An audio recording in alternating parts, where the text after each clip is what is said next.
and the tax expenditure statement 2024, which was laid on the table of the House on the 12th day of March 2024, be approved. Madam Speaker, I further beg to give notice that at a later stage today, I'll move for the suspension of the standing orders to enable me to take this motion. And Madam Speaker, I beg to give notice that at the next meeting of the House, I will move to have introduced and read a first time a bill entitled an act to apply a sum out of the consolidated fund to the service of the year ending on the 31st day of March 2025 and to appropriate the sums granted in this session of Parliament.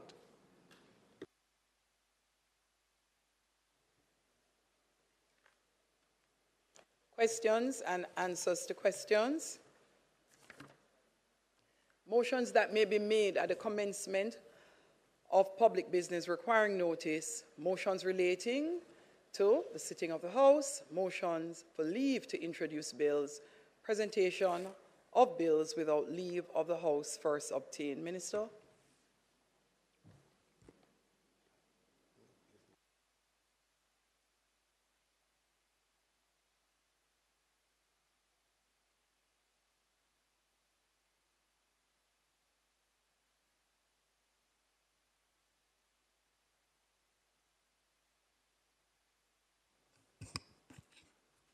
House Leader.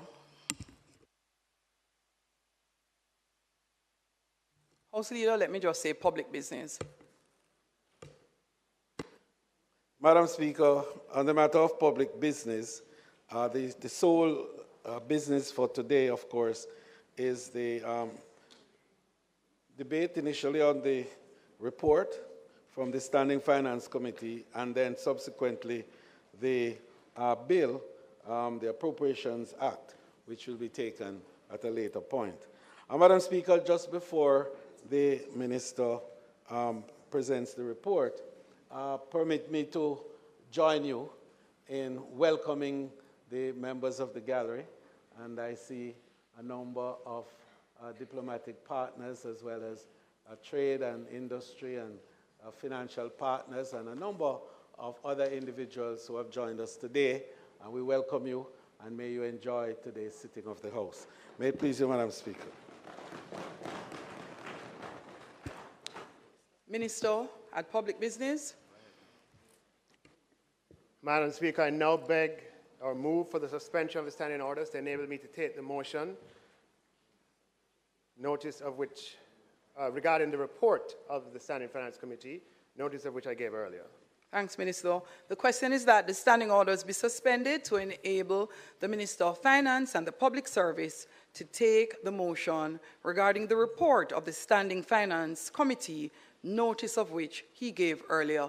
Those in favor? Those against? The ayes have it. Minister? Speaker, as we all know, the subject of the budget debate is the appropriation bill. But before the debate commences, the report of the Standing Finance Committee tabled today must be adopted. Therefore, Madam Speaker, I now move for the motion for the adoption of the report of the Standing Finance Committee, notice of which I gave earlier.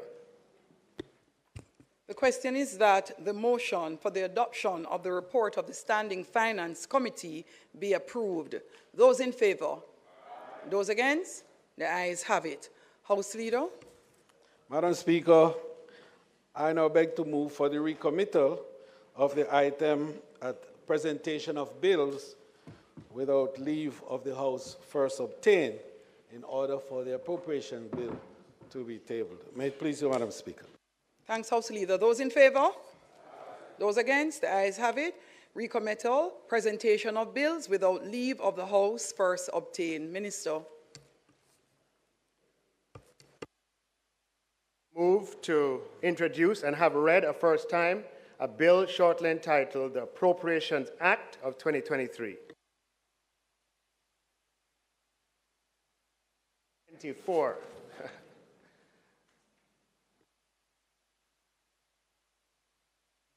Clarke? A bill shortly entitled. Hold a moment, please, Clarke. Those in favor? Those against? The ayes have it, and that is the Appropriations Act 2024. Clarke. A Bill shortly entitled the Appropriation Act 2024 read the first time. Thank you. Minister? I beg to give notice of the second reading of the bill, and I further beg to give notice that at a later stage today, I'll move for the suspension of the standing orders to enable me to take reading of the bill and to commence the budget debate. Thank you, Minister. Public business. Members, let me reiterate, I'm asking today and for the remainder of the budget presentations, the sectoral presentations and constituency debate, that we be mindful, as exuberant as we are, to manage the beating of the desk as it is impacting the usefulness of the mic system. So members, please remember on both sides of the House,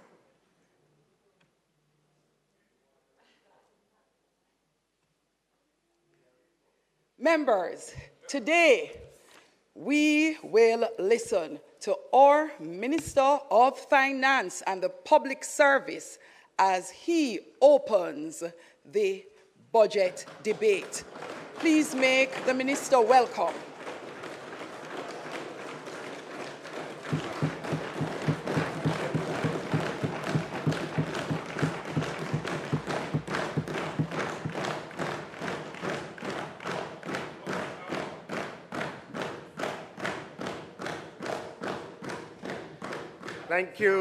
Thank you, Madam Speaker. I am thankful and humbled once again for the opportunity to address this most honorable House in the opening of the budget debate. I'd like to congratulate you, Madam Speaker, and to thank you for your strong and effective leadership of the House. I start my remarks by thanking Almighty God, from whom all blessings flow. Great are his mercies, his faithfulness, and his kindness. The Lord is my strength and my shield. In him my heart trusts.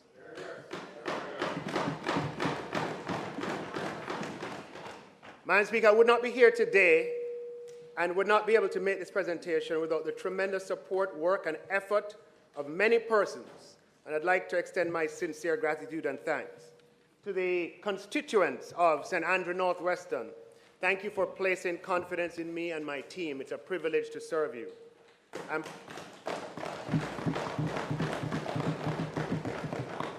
I am particularly grateful to the many workers and supporters, including the recently re-elected 3 councillors of St. Andrew Northwestern.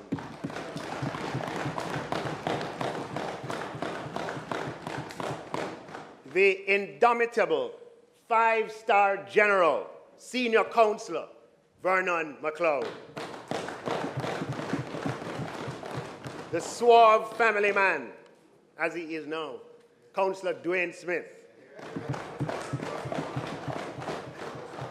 And man with his ears to the ground, Councillor Andrew Harris, and other members of the constituency executive, several of whom are present in the gallery today. Thank you for your sacrifice, your enthusiasm, faithfulness, and support. Madam Speaker, I consider it a privilege to serve in the cabinet of the Most Honorable Prime Minister, Andrew Holness, the builder. He's a visionary, courageous, strong, empathetic, and wise, and I'm grateful for his counsel, advice, and confidence in me.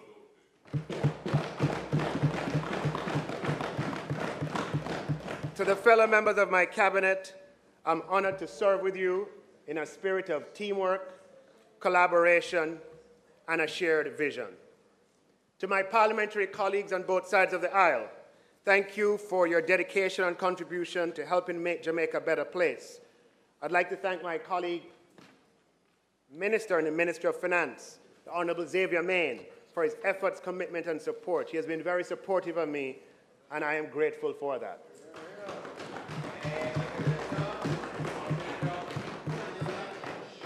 Madam Speaker, Jamaica is truly blessed to have an exceptionally talented, dedicated team at the Ministry of Finance who I'm fortunate to serve alongside. I thank them for their efforts, their contribution, their sacrifices. I thank the Financial Secretary, Darlene Morrison, and her team at the Ministry, as well as my advisory staff. I also thank the administrative and ancillary staff in my office and the security staff assigned to me, who always go beyond the call of duty. Madam Speaker, I thank the board, management, and staff of the Bank of Jamaica, the Planning Institute of Jamaica, the Statistical Institute of Jamaica, the Financial Services Commission, the Students' Loan Bureau, and all of the public bodies within my ministry, all of whom play a key role in Jamaica's economy. Most of all, Madam Speaker, I'd like to thank my wife, Rupi, and my children, who have kindly agreed to share me with the Northwestern Andhra and the people of Jamaica.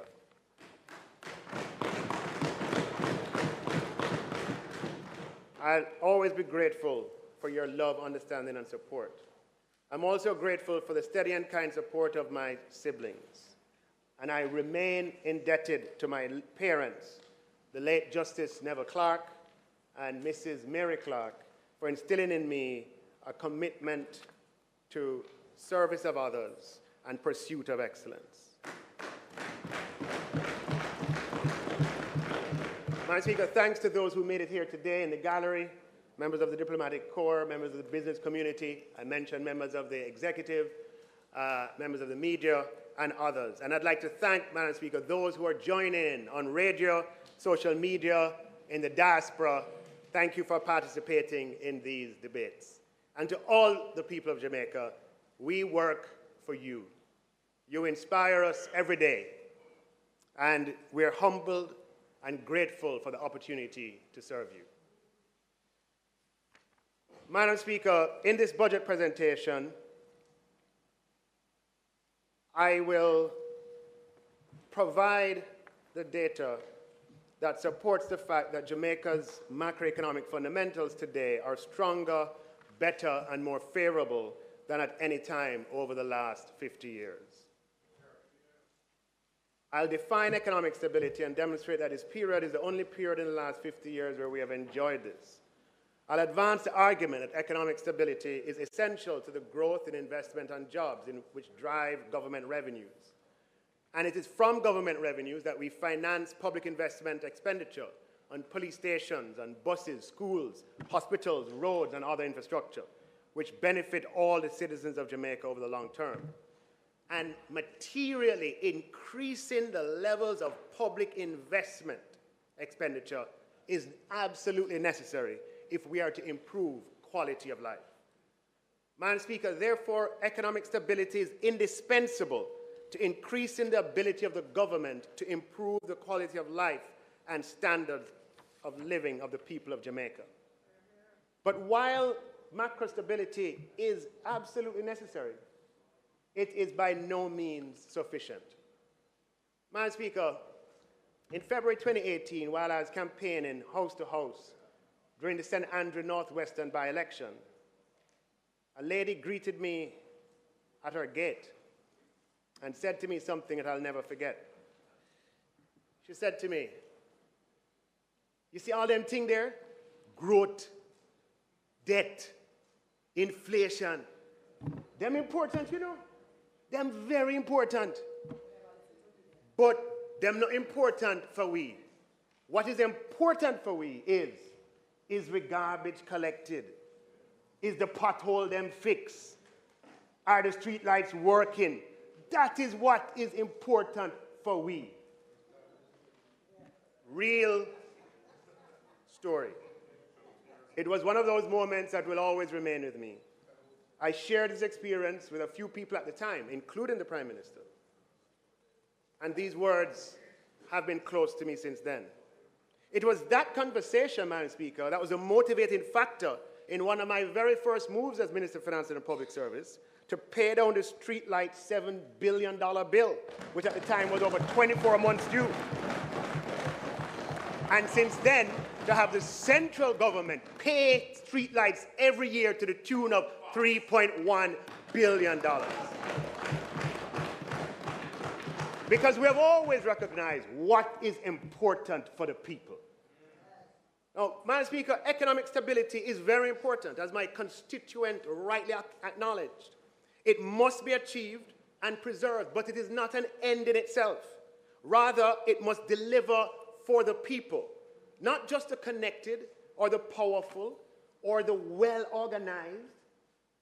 Rather, it must deliver for all the people of Jamaica.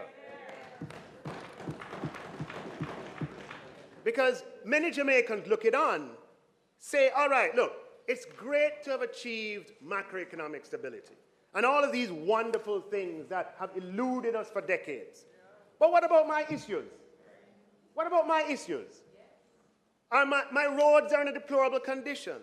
My garbage is not collected on a regular basis. I've been waiting decades. I still don't have access to water, or in some cases, electricity. It takes an hour for the bus to come, and its timing is not reliable. Food prices have gone beyond my capacity, and I cannot go anywhere and hear reggae music in peace. Everywhere we go, them turn off the music. The people of Jamaica want us to address these important, critical issues and many others like them.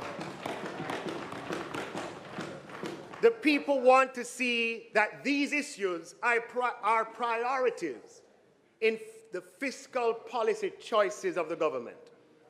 The people want to see that the allocation of resources in our national budget is aligned with the pain points that they experience.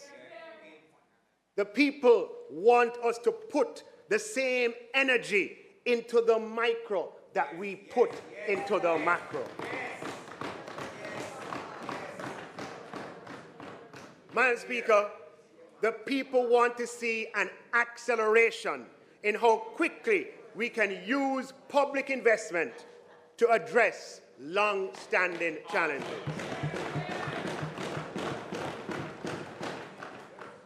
Madam Speaker, I'd like to use this opportunity to speak directly to my constituent who gave me such good advice, as well as to all Jamaicans. We hear you loud and clear.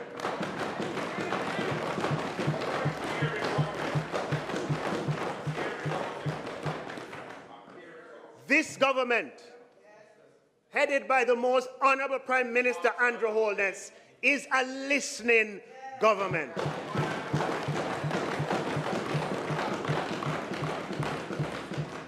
Madam Speaker, we listen to the people.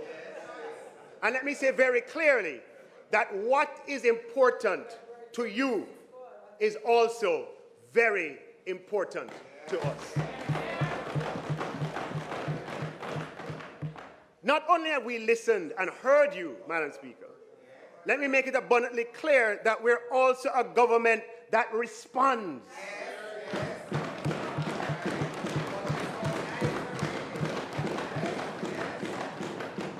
And a government that acts. As such, Madam Speaker, we will align our fiscal policies to address the pain points in our society.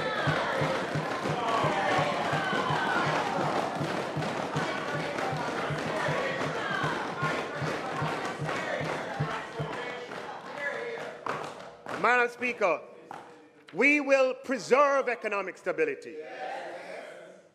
We're best placed to do that. Madam Speaker, we will improve economic stability. We're best placed to do that. And Madam Speaker, we will also leverage economic stability in the people's interest. We are best placed to do that. This government, Madam Speaker, has always listened and always responded in a manner that protects and preserves economic stability while also acting in the people's interest. We have endeavors to do so every year since we were first elected in 2016, and we will also do so. We'll always do so. It is abundantly clear, however, Madam Speaker, the people of Jamaica want even as a government.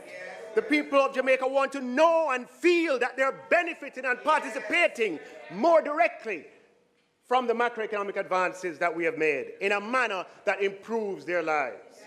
Madam Speaker, this has always been our commitment, And we have a strong track record of record quality of life improving achievements that support this. And, Madam Speaker, we renew, we redouble, we re-energize our commitment to walk and chew gum. That is to continue improving the macro fundamentals of the country, thereby creating an environment that's conducive to jobs and growth, and at the same time leveraging economic stability that in the people's interest.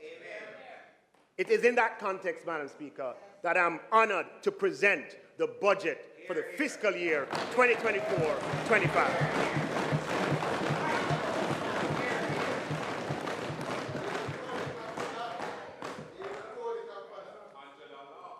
So, Madam Speaker, we have spent a little time on the macro achievements and then move on from there. We need economic stability to sustainably improve standards of living. And, Madam Speaker, we can also be proud of Jamaica's strong democratic tradition. This year marks 80 continuous years of electoral democracy in Jamaica. Jamaica stands among a handful of countries in the world with such a long record of free and fair elections. Indeed, we just completed the 2024 Parish Council elections. And I want to thank all the citizens of Jamaica who participated and all the candidates, and to congratulate them. Madam Speaker, I'm also pleased to report that despite the local government elections, our fiscal, monetary, and economic processes were uninterrupted, and we remain steadfast in continuing to address the important business of the people of Jamaica during elections, before elections, and after elections. Madam Speaker, as I said when the budget was tabled, we are tabling the national budget on time, within schedule, and this debate is being opened on time and within schedule, which was not always the case. For the listening public, the general elections in 1989 were held on February 9th, the same month as this election, and the national budget was delayed until June of that year. The general elections of 2016 were held on February 25th, and this delayed the national budget until May of that year. Madam Speaker, some persons, I won't call any names, might be quick to point out that these are general elections, while February 26th was our local government elections.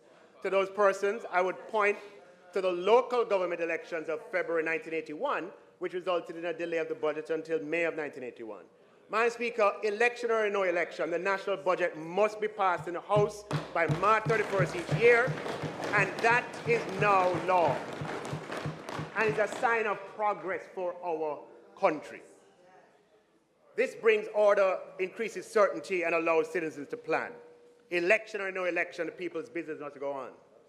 Madam Speaker, another example, the Planning Institute of Jamaica has an annual schedule of public economic briefings, and this schedule is decided in advance. Despite the then pending local government elections, the PIOJ held their quarterly briefings on the scheduled date, as they always do, and updated the country on economic projections. Election or no election, the PIOJ updated the country on time, on schedule, with no delay. Now, Madam Speaker, this is something I have to comment on. Similarly, the Bank of Jamaica has Monetary Policy Committee meetings on a scheduled basis each year. The dates of these meetings are published in advance, and the minutes of those meetings are required by law to be made public after the meetings are held. In addition, the BOJ holds a scheduled monetary policy briefing and press conference after each Monetary Policy Committee meeting. Madam Speaker, Jamaica should be proud of the fact that a few weeks ago, the BOJ held its monetary policy briefing and press conference where it updated the country on monetary policy developments and the outlook for inflation on time, on schedule, election or no election. Now, Madam Speaker, change can be difficult, but these are important developments. The predictability of scheduled economic policy updates from our primary economic institutions taking place on time and on schedule is an essential feature of a modern market-based economy. In a market economy, individual households and businesses in aggregate, allocate vast amounts of resources on a daily, monthly, weekly basis. And this private allocation exceeds what the government has available to deploy. Timely and credible economic data and information is indispensable to the efficiency of this process and to the maintenance of a vibrant economy. Credibility is enhanced if these data being provided are done in a predictable manner, impervious to perceptions of whether the data are convenient or not, or to which segments of society they may appear convenient. On the contrary, if economic institutions pick and choose when to speak and adjust according to electoral or political cycle, their pronouncements become suspect and the service they deliver to the Jamaican citizen, households and businesses and investors as well is weakened. As such, Madam Speaker, for our market-based economy to work properly and for it to have the capacity to deliver the resources that the government can spend to improve the quality of people's lives, the publication of data by our economic institutions cannot be subordinated to political processes. Jamaica lifted capital controls in 1993. Since that time, capital can flow in and out of Jamaica freely. In fact, it moves more freely than people. In such a system, confidence is very important, and it can be irreparably damaged if people believe that economic data is provided in a manner that suits the government of the day, or if a pre-scheduled economic data releases are withheld or postponed during electoral cycles. As such, the practice is that once a schedule is set for these primary data releases, and they're done 4 times a year, the schedule is public on the website, those briefings do not vary. And why not one time? Well, the problem is if you do it once, you set unfortunate precedent that it can be done again and again. There's too much at stake, Madam Speaker. For the past 62 years, we have been squeezed into borrowing US dollars from abroad. We demonstrated that with a credible regime, credible economic and monetary policy regime, we were able to borrow in Jamaican dollars for the first time. Madam Speaker, I propose that we formally implement public protocol under which it's clear to everyone that our major economic institutions continue to adhere to a fixed schedule of major data releases and commentary where the schedule is made public at the beginning of the calendar year, but restrict discretionary interviews or speeches by invitation during an election period, which has been the practice. In the June 2016 referendum in the UK, a similar protocol was established and made public. It had existed before, but it was written and made public on this occasion. Some will say, but wait a minute, that's the big UK. You know, what does that have to do with small Jamaica? Well, Madam Speaker, Jamaica and the UK are similar in that we are both politically democratic, market-oriented economic systems. And as the right excellent Marcus Mazara-Garvey implied through words or deed, who becomes strong by imitating the weak? If you want to be strong, you do what the strong do. Madam Speaker, as with the national budget, with the PIOJ briefings, with the BOJ quarterly updates, election or no election, the people's business must go on. And as I stated before, Madam Speaker, we are committed to ensuring the people's business is addressed on time, on schedule, all the time. Madam Speaker, I'm pleased to report that the Jamaican economy has grown for 10 consecutive quarters.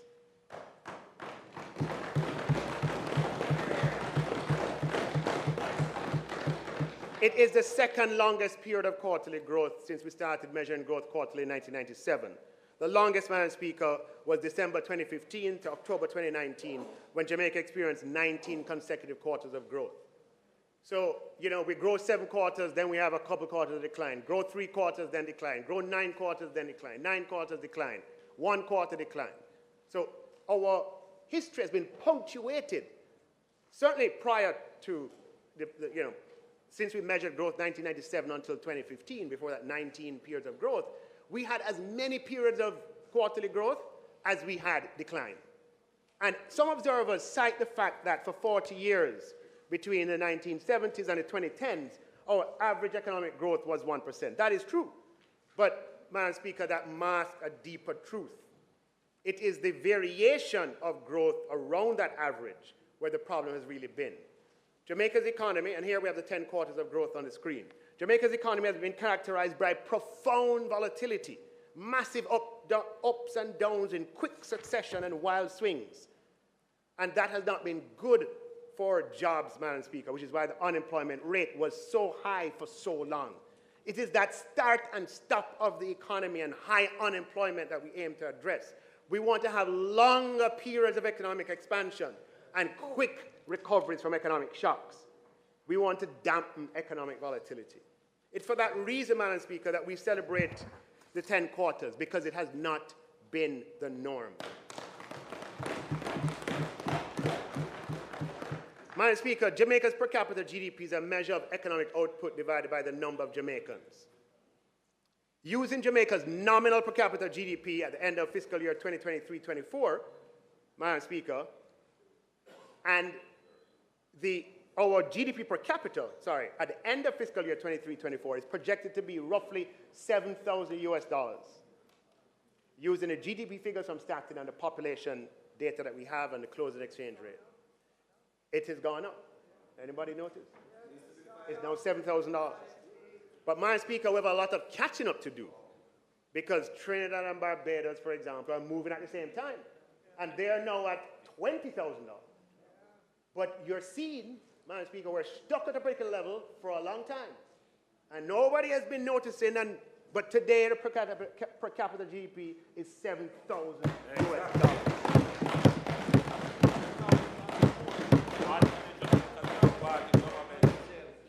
Madam Speaker, the unemployment rate has fallen to 4.2%.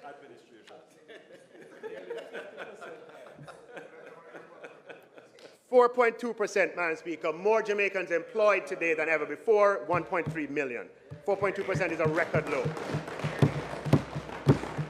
And, Madam Speaker, between 1990 and 25 and 2015, unemployment averaged. Sometimes it was higher, sometimes it was lower. But it averaged over that 25-year period 14%. That is the context, Madam Speaker. And our labor participation rate is higher than the United States, higher than the United Kingdom, higher than Barbados, higher than Trinidad. A greater proportion of our labor force, of our population, is in the labor force than all of those countries. Now, we want to increase the value of jobs, but the only way to sustainably do it is to increase the skills and boosting the education outcomes of the population. Madam Speaker, debt to GDP is projected to be 72% by the end of the fiscal year. This will be the first time, Madam Speaker, our debt ratio will be lower than prior to the FinSAC era. And it's taken us 30 years to achieve this. Very enduring and painful lessons. Madam Speaker, Jamaica's debt could be as low as 64% of GDP by April 2025. And if achieved, this will be the lowest debt ratio since 1976, 50 years ago.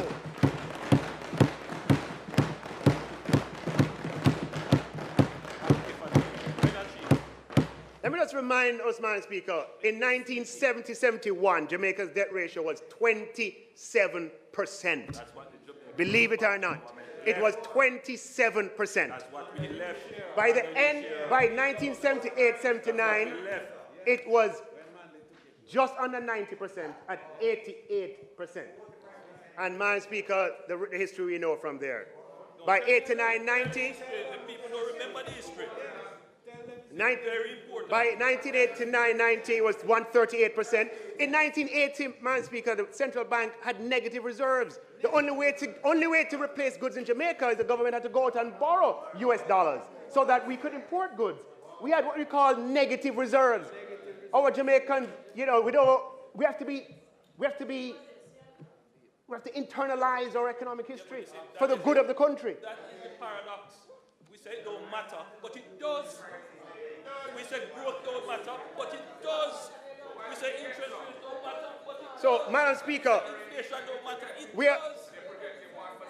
Madam Speaker, we are proud of our commitment and our successful efforts so far to reduce the debt ratio to the lowest level, Madam Speaker, in 30 years, and by next year, the lowest level in 50 years, Madam Speaker.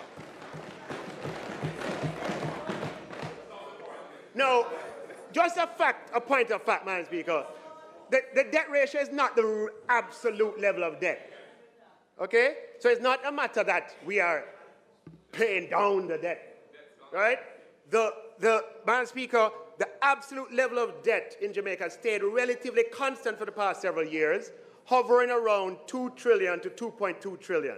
It's not that we're paying down the debt in a literal sense. We're managing the government's finances so that we don't materially increase the size of debt. While we grow the economy, so the debt does not become a threat to the economy. And we grow the economy so that the ratio between the size of the debt and the size of the economy gets lower each year.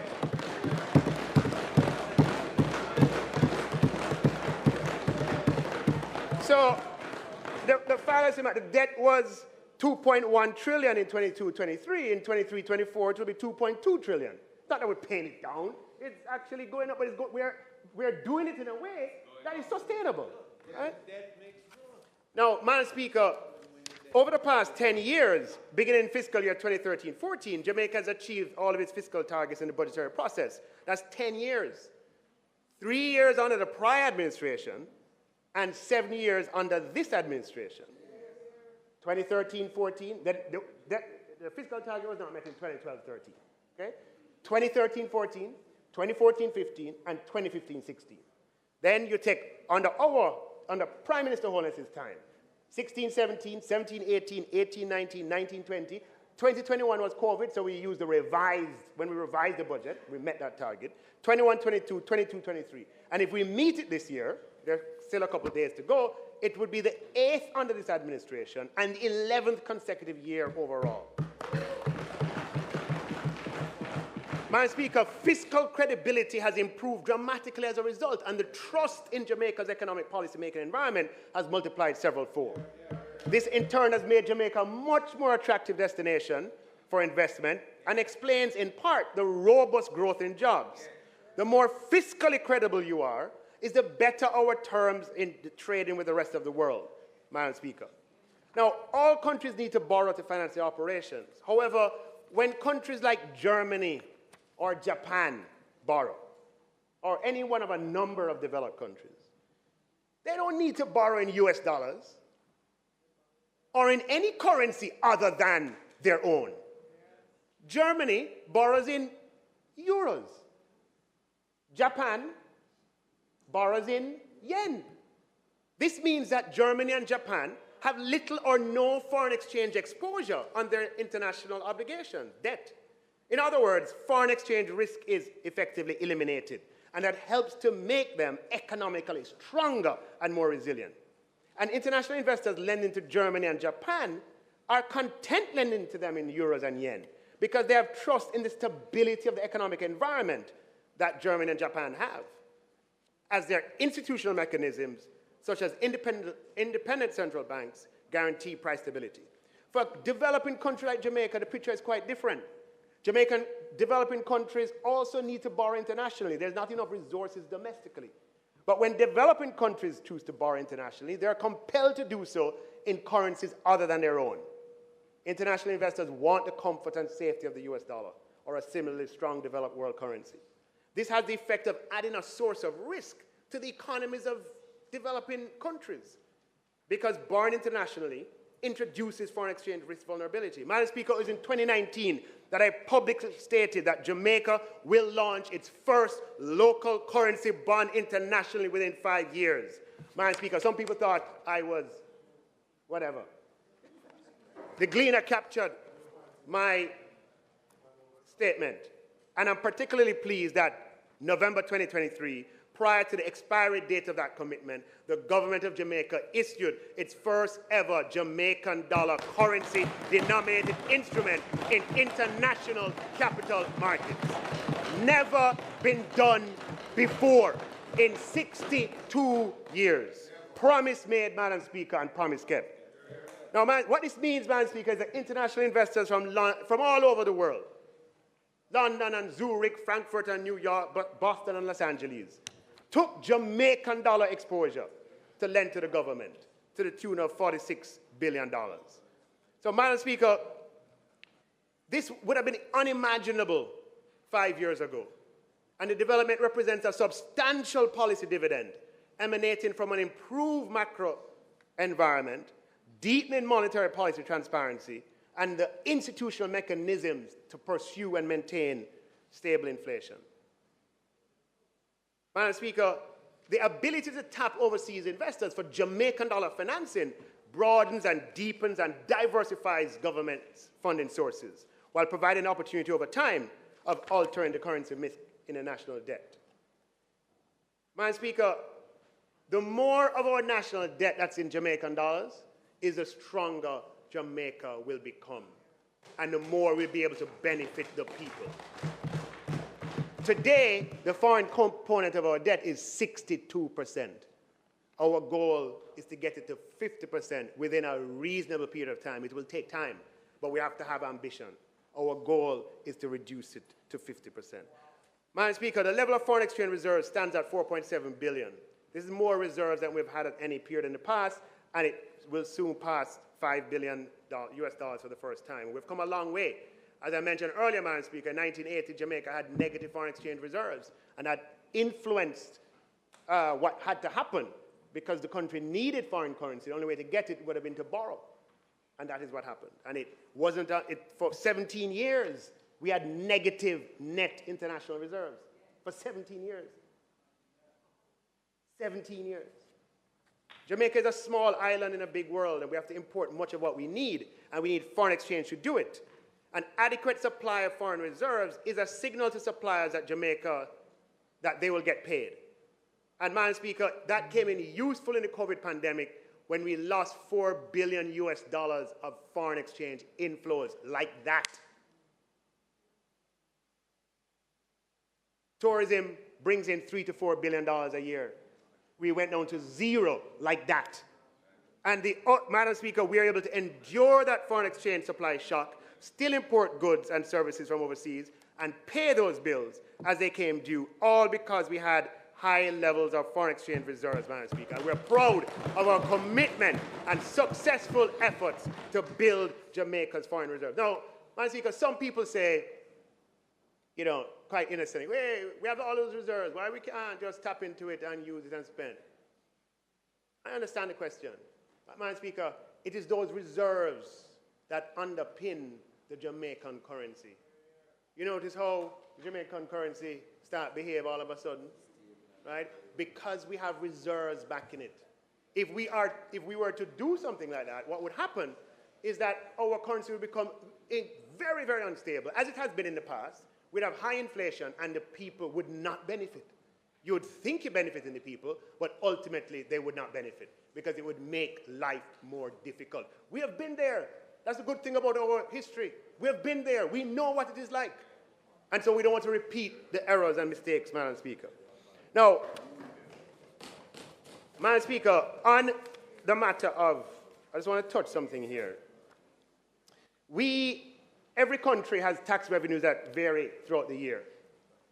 And so governments have to borrow to finance. And the way the world works is that the more a country needs money,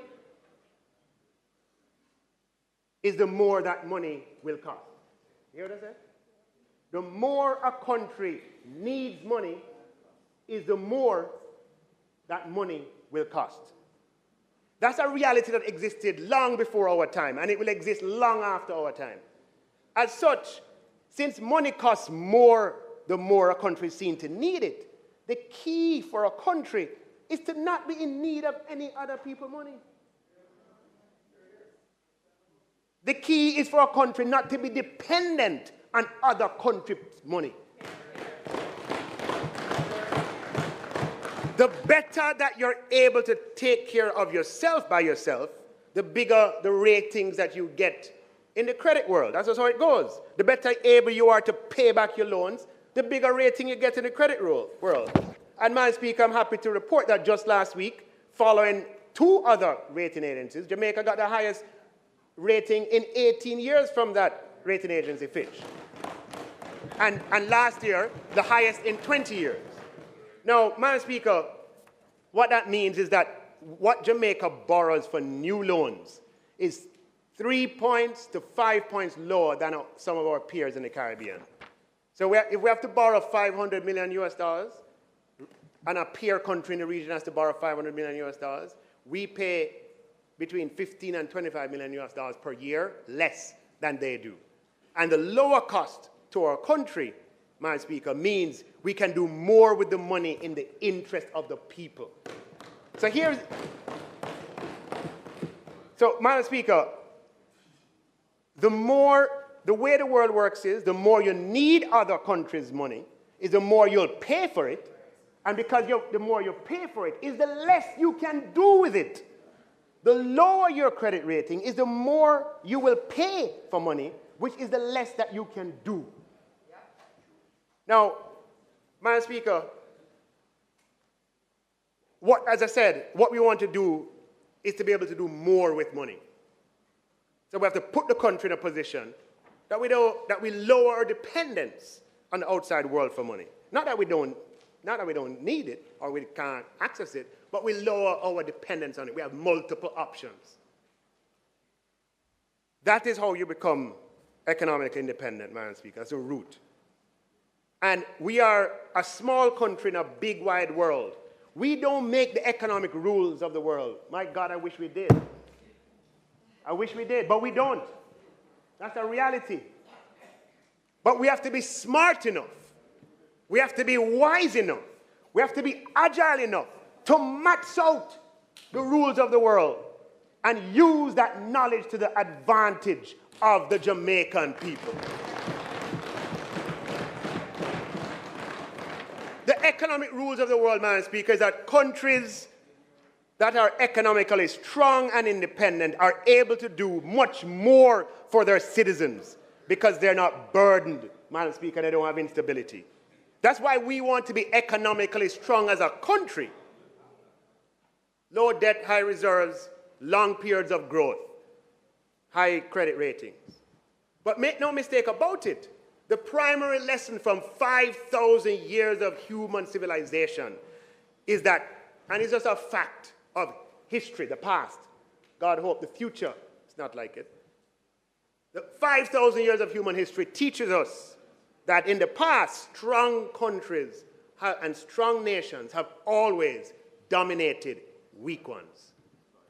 We don't want to dominate any other country. We just want to be economically strong so that we can offer our people a good quality of life and ensure that we are never dominated by others. Madam Speaker, as children of Her Excellency the Warrior Nanny of the Maroons, and as sons and daughters of Excellency Sam Sharp, Paul Bogle, George William Gordon, and Marcus Garvey, who paid for their lives and their freedoms, we have a duty to the present and the future generations. We have an obligation to fulfill the manifest destiny that is ours as a nation.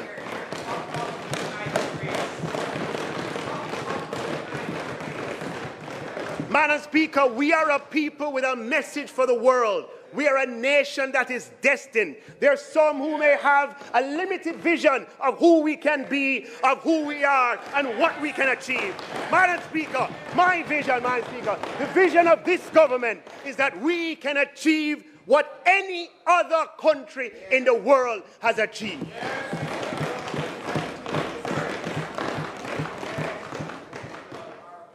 So, Madam Speaker, I'm pleased to report, as I said, that the macro fundamentals are better than any time in the last 50 years. Does that mean that all Jamaicans are hunky-dory and well off? Not at all, Madam Speaker. Far from it. Far from it. And that's something we're going to have to address. It is something that we have been addressing. And it is something that we'll continue to address, Madam Speaker. But we cannot afford to throw out the baby with the bathwater.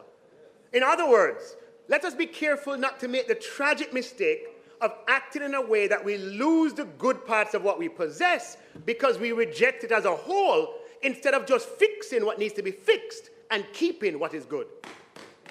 Because it's a very good thing, Madam Speaker, that we have achieved what we have on the macro levels. And it's important that we keep that strength, build on it, and get even stronger.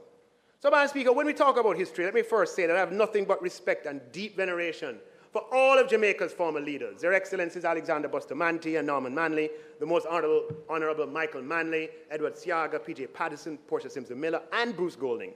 and the administrations that they led. Each of those administrations made huge contributions to Jamaica, and we truly stand on the shoulders of giants.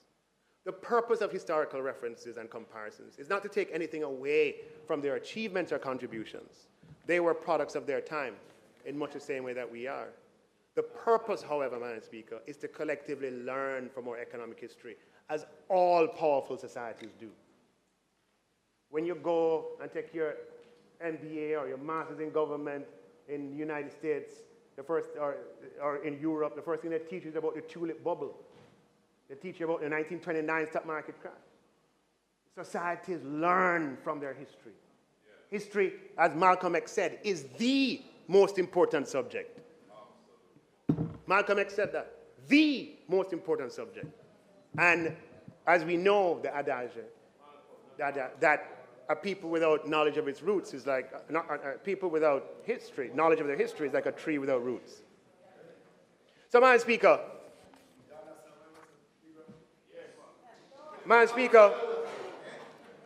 over the last 5 decades, Madam Speaker, this is the, so Madam Speaker,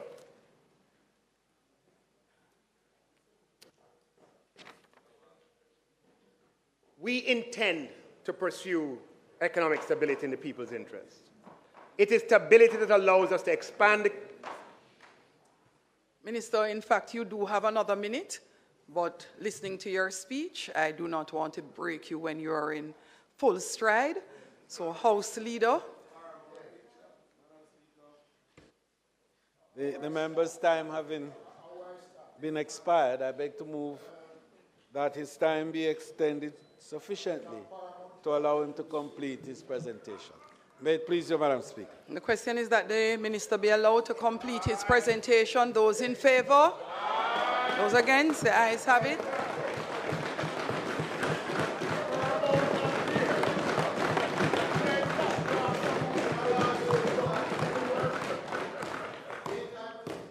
So, Madam Speaker, I want to make it clear that we pursue economic stability in the people's interest. And it is that stability that allows us to expand the capital budget even beyond the capacity of the public bureaucracy to implement, something that we need to address, and I will get to that. It is stability that allows the government to plan years in advance and to share those plans, which allows for steady, even development. You'll recall, Madam Speaker, that last year we informed this Honourable House about the Spark Infrastructure Programme last year. I'm proud to announce that we're entering a period, Madam Speaker, where we will leverage our economic stability to usher in the largest period of public investment designed to address the problems experienced by Jamaicans every day. Madam Speaker, when through public investment the government of Jamaica brings water to a community, the people benefit. When through public investment the government brings access to sewer lines to a community, the people benefit. Madam Speaker, when the government is able to bring JUTC buses so people can plan their businesses and ride in comfort, the people benefit. When the government builds new hospitals and schools in public investment, the people benefit. When we build new tax offices, the people benefit. When we build public parks and new courthouses and acquire garbage trucks, the people benefit. Now, Madam Speaker, in my capacity as chairman of the Public Investment Management Committee, the committee embedded in the Financial Audit and Administration Act, responsible for considering, reviewing, and approving public investments, let me assure you that we will positively impact the daily experience of Jamaicans with public investment expenditure designed to solve pain points. Some of these will be financed by the government and some by the private sector by way of structured transactions. Madam Speaker, the public investment program will deliver well over $1 trillion of infrastructure expenditure over the next 5 years, inclusive of this year and inclusive of expenditure by PPPs. Roads and bridges and public parks, hospitals, schools, water, sewage, irrigation systems, houses, tax offices, courthouses, buses, garbage trucks, digital infrastructure, IT systems, and highways. It will be the greatest expansion of public investment, Madam Speaker, that we have seen, geared towards improving public services. And every minister of government is involved, and we're all working assiduously on your behalf. police stations, equipment for the police, so that these projects span the full breadth of ministries. By the time he's done, Madam Speaker, the Honourable Prime Minister, the builder, will break ground and open more projects than any Prime Minister before him. No, already. Already, yeah. Yeah. So, Madam Speaker, this is only financially feasible, members of this Honourable House, right? This, what we're talking about, $1 trillion of public investment over the next 5 years, is only financially feasible. Where's the member there? If we maintain our credit rating. Because the government can't do it all. The government can only, our program is public.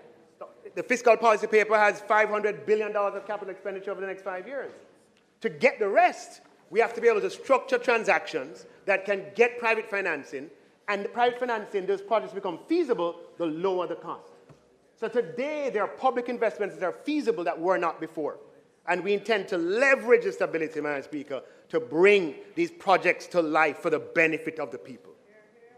Now, Madam Speaker, let's talk about some of the elephants in the room.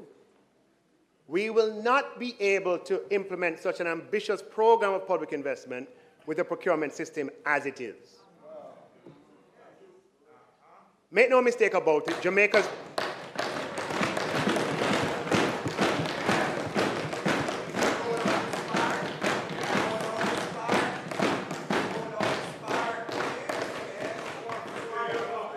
And, Madam Speaker, I want you to permit me to spend a little time on this.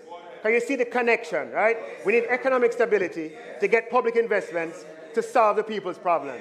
But for the public investment to turn into execution, we need procurement and we need public investment to work.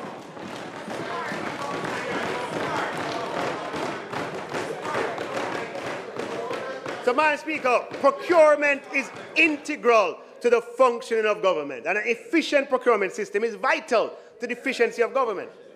Now, procurement policy rests with the Ministry of Finance through the Office of Public Procurement, while the implementation is distributed across 200 ministries, departments, and agencies. And the time will soon come that them can't hide, because everything is digital. So we'll be able to see everything. You can't hide and say, what? The procurement system. No. We can see every step, how much time you took. Now, to improve the productivity of government requires us to take a good look at procurement processes and implementation and to see how we can optimize. But we're not at liberty to simply optimize one variable, which is time. Procurement undertaken with the public money, right, is such that we're obligated to optimize other variables as well. It has to be designed to make sure there's value for money. And given the sheer size of aggregate procurement, it needs to be optimized to have economic benefits for society. Sometimes these latter two objectives conflict with the first. And in a society bedeviled by low trust, this conflict can be even more intense. However, with analysis based on data, we can make tweaks to the system that allows us to better optimize all three objectives. Madam Speaker, I'm pleased to update this House that Jamaica now has a fully functional electronic procurement system, the Government of Jamaica Electronic Procurement System, GOJEP. We must recognize and express appreciation for the technical cooperation of the Inter-American Development Bank and the European Union in this regard.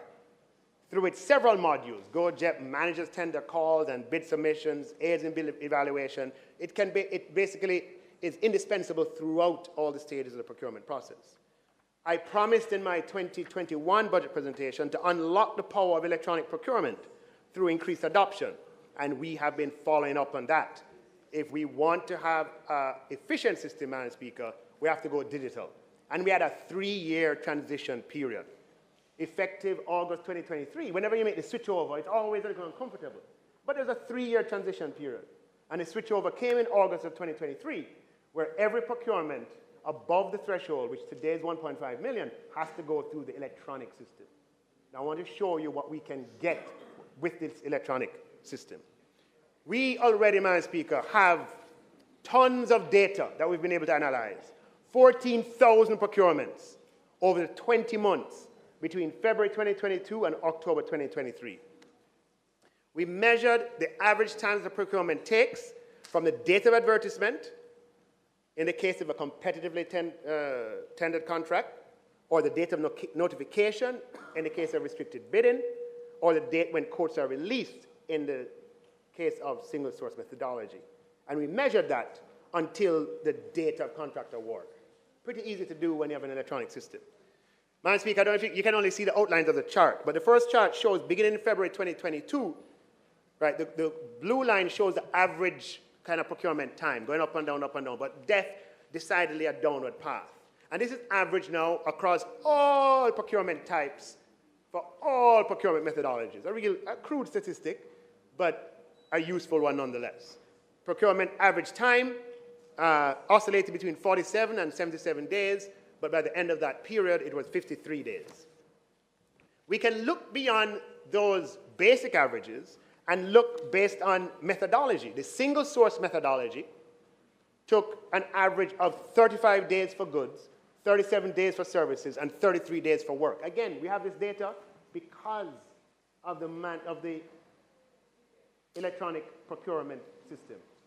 Couldn't respond before because the information is too hard to collate. So it took 30, this is under the pink at the bottom. That's the time that single source takes, which is why, yeah, the red. And the column to the right of the people in the parliament is goods. So when you purchase goods, 30 days single source. Services, 37. Works, 35. Leave out the first column in a second. The purple is restricted bidding. And for restricted bidding, it took 44 days for goods, 59 days for services, 85 days for works. Now, when you come to open bidding, national, Madam Speaker, an average of 152 days for goods, 202 days for services, 193 days for works. When you look at open bids internationally tendered, it took an average of 284 days for goods and 200 days for services. So when you hear people talking about procurement, Madam Speaker, it's really those that they are referring to, which are the more impactful projects, the one that can really materially change the quality of life. Well, we haven't had one in that period. So, Madam Speaker, clearly the data shows, and it confirms the experience, right, that it just takes too long for the things that really matter to people. So we have had a good think about it, Madam Speaker, and discussed it at many levels. And we have dug deep, and I'm going to talk about some of the soft issues first, and the soft changes. Then I will talk about the harder issues. And I know that some of the people in the room want to hear the hard issues, the hard changes. But the soft changes are just as important. Madam Speaker, one of the things that we have found is that procurement failures occur too often on big procurements. And that's when a process fails to deliver, even after bids have come in. I had one in my ministry on something that was very, very, very important. Has to be done again. I know the Prime Minister had a big one. And I'm sure it has been experienced that you go through the procurement, is one of the, show the color graph again, is one of the big ones that take 200 and odd days. You go through and you finish the 200 and odd days, do everything, and you have to go back again because it did not deliver. Either it failed. There are many reasons that describe fail. Now, the procurement team in doing the detailed analysis, Madam Speaker, and sometimes, as we discussed in standing finance, a bidder is unable to perform, cannot post a bond. Now, by supplementing these results with qualitative investigations, we've been able to identify some of the key soft issues, Madam Speaker. One of the things that we have done, the Office of Public Procurement, that is we have developed a pre-engagement checklist for procurement officers to correct for the experience where procurements have to be done because of officer error or oversight. We have found that in large procurements, if we properly think through the evaluation criteria, in many instances, we would prevent procurement failure. So what we've done is provided a checklist to go to all procurement officers throughout the system. When you're doing one of these major things, have you thought about this? Have you thought about that? Have you thought about this? So you can put the evaluation matrix together in a way that you're going to be successful. In addition, Madam Speaker, we've provided guidance notes, given the procurement committee's guidance notes to optimize the decision they make. One of the observations is that procurement committees get lost in questions that have no bearing on the decision that they're called upon to make. Human nature. You have a decision to make. It's a business, hard-nosed business decision. And you end up talking about things that have no bearing or relevance. So we're providing guidance notes that procurement committees, look, this is serious business. These are the things you ought to consider, right? And so forth. The third, Madam Speaker, is that for evaluation committees, most of the people on it is not their full-time job. You have a procurement officer, but other people on the committee have other jobs. And we're kind of looking at the decision distribution between the procurement officer and the committee. There are certain things we don't need the committee to do.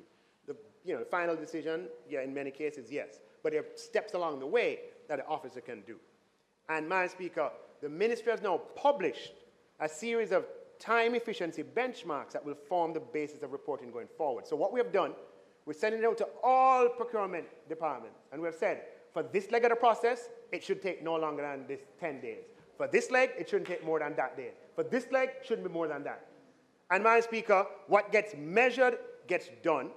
We're going to publish the procurement statistics of every ministry, department, and agencies, Madam Speaker, correcting for contingent issues such as resources and contract volume, because what gets measured gets done.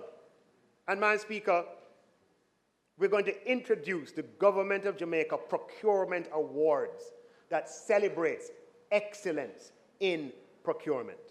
We're going to change the culture around procurement, Madam Speaker.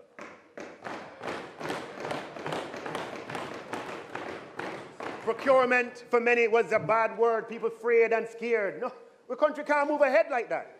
We're going to say that we are going to honor and reward procurement leadership and procurement efficiency and procurement innovation across the 200 MDAs.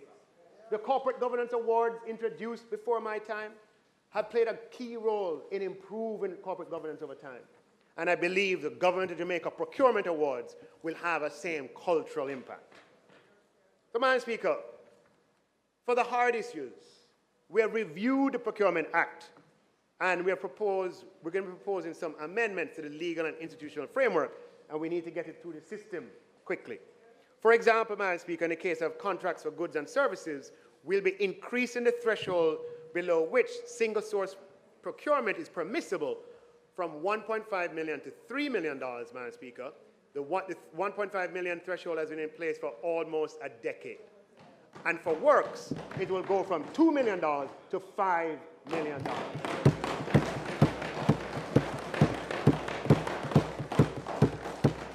Madam Speaker, in addition, we're going to be moving the limits required for public procurement committee approval from $30 million to at least $60 million. So we are going to be empowering procuring entities to have more autonomy and to award higher value contracts without need for external approval. These things will speed up the pace at which the government can deliver. And, Madam Speaker, there is a mandatory 10-day standstill period in the Procurement Act. The intention is good enough because we're like, again, it's built for negativity. Oh, if there's just in case somebody gets upset, we have to have a 10-day, the procurement done, you're ready to go. You have to sit down for 10 days, 2 weeks, and wait. Because what? Somebody's going to come and complain or whatever. Now, I can understand that for the large material procurement. But my God, to hold up the whole system The whole procurement system? 10 days? For what? Madam Speaker, we're going to shave unnecessary delay and we're going to abolish this mandatory standstill for all but the large procurements.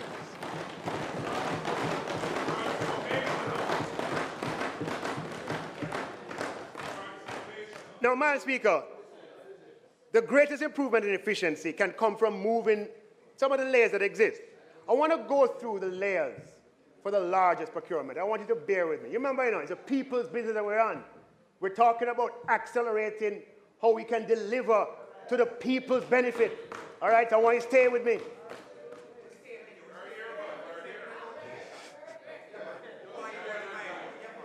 So, Madam Speaker, the layers. You have the procurement officer. Let me see if I have enough fingers here. No. All right. You have the procurement officer. You have the procurement committee. And after that, it goes to the head of the procuring entity. Then, depending on, I'm saying for the larger one, it goes to sector committee. Then it goes to the Public Procurement Commission. And hear me now. It goes from the Public Procurement Commission back to the Procurement Ministry. The Procurement Ministry has to prepare a cabinet submission. It goes to the Cabinet Office. Then it goes to Infrastructure Committee of Cabinet. Then it goes to the full Cabinet. Then it goes back to the Procuring Ministry. I need a tour. It then goes back to the Procuring Officer. No, Madam Speaker.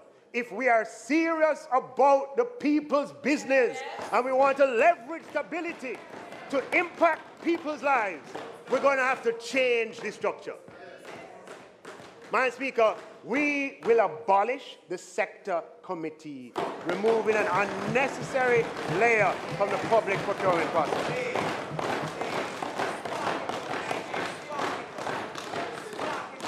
Now, Madam Speaker, the draft bill is in advanced stages. Madam, I know I'm dependent on the process to help me to get the bill quickly. And I know that my colleague minister, Malahu Fort, will make sure that this bill comes forth 2 weeks' time. 2 weeks' time.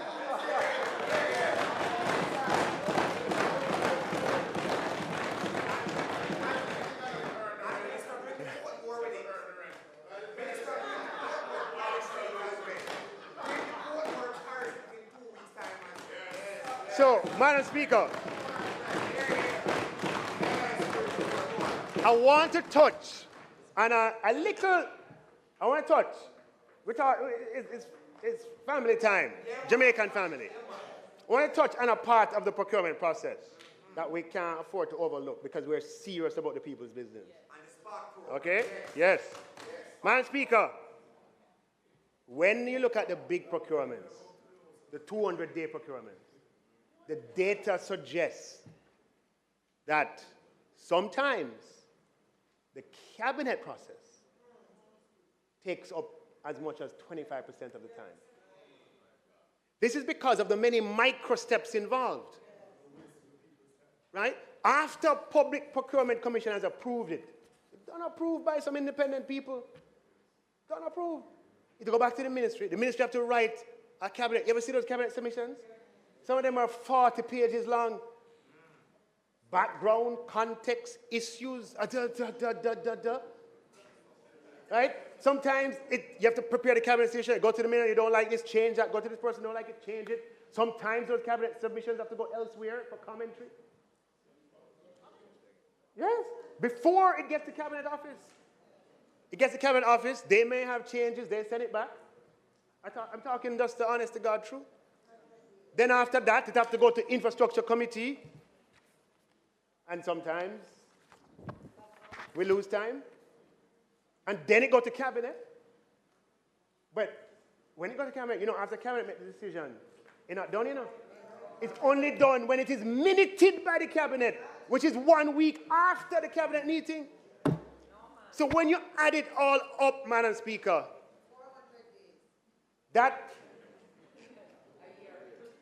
we are defeating ourselves.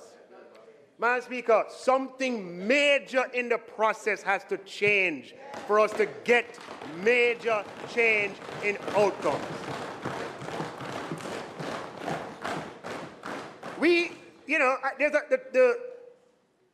The reason why this is instituted is a low trust society, and this is probably the reverse of the low trust, so to speak, right? But Madam Speaker, we can find other ways of providing information to the cabinet so they're aware of what has happened. Yeah? But Madam Speaker, if we are to leverage macro stability in the people's interests and to contemplate $1 trillion of public investment over 5 years, to resolve the society's pain points, including big ones for this year, these considerations are very important. I'm not coming with a prescription, but I'm putting it out there, Madam Speaker. We have to look at the cabinet's role in the procurement process. There is good reason why maybe there should be no role, or maybe that you set the threshold so high. Today, the threshold for cabinet is 100 million Jamaican dollars, 700,000 US dollars. It's 60 million, sorry. 60 million, what am I talking about? It's 400,000 US, right? So every pencil and pen you buy, that's an exaggeration, but $60 million in the context of a government, there's so many, there's hundreds of procurements that are coming through cabinet. Cabinet has become a procurement office. It's not efficient. And it's something that we, as having policy responsibility for procurement and putting it out, that is something that we have to change in a major way.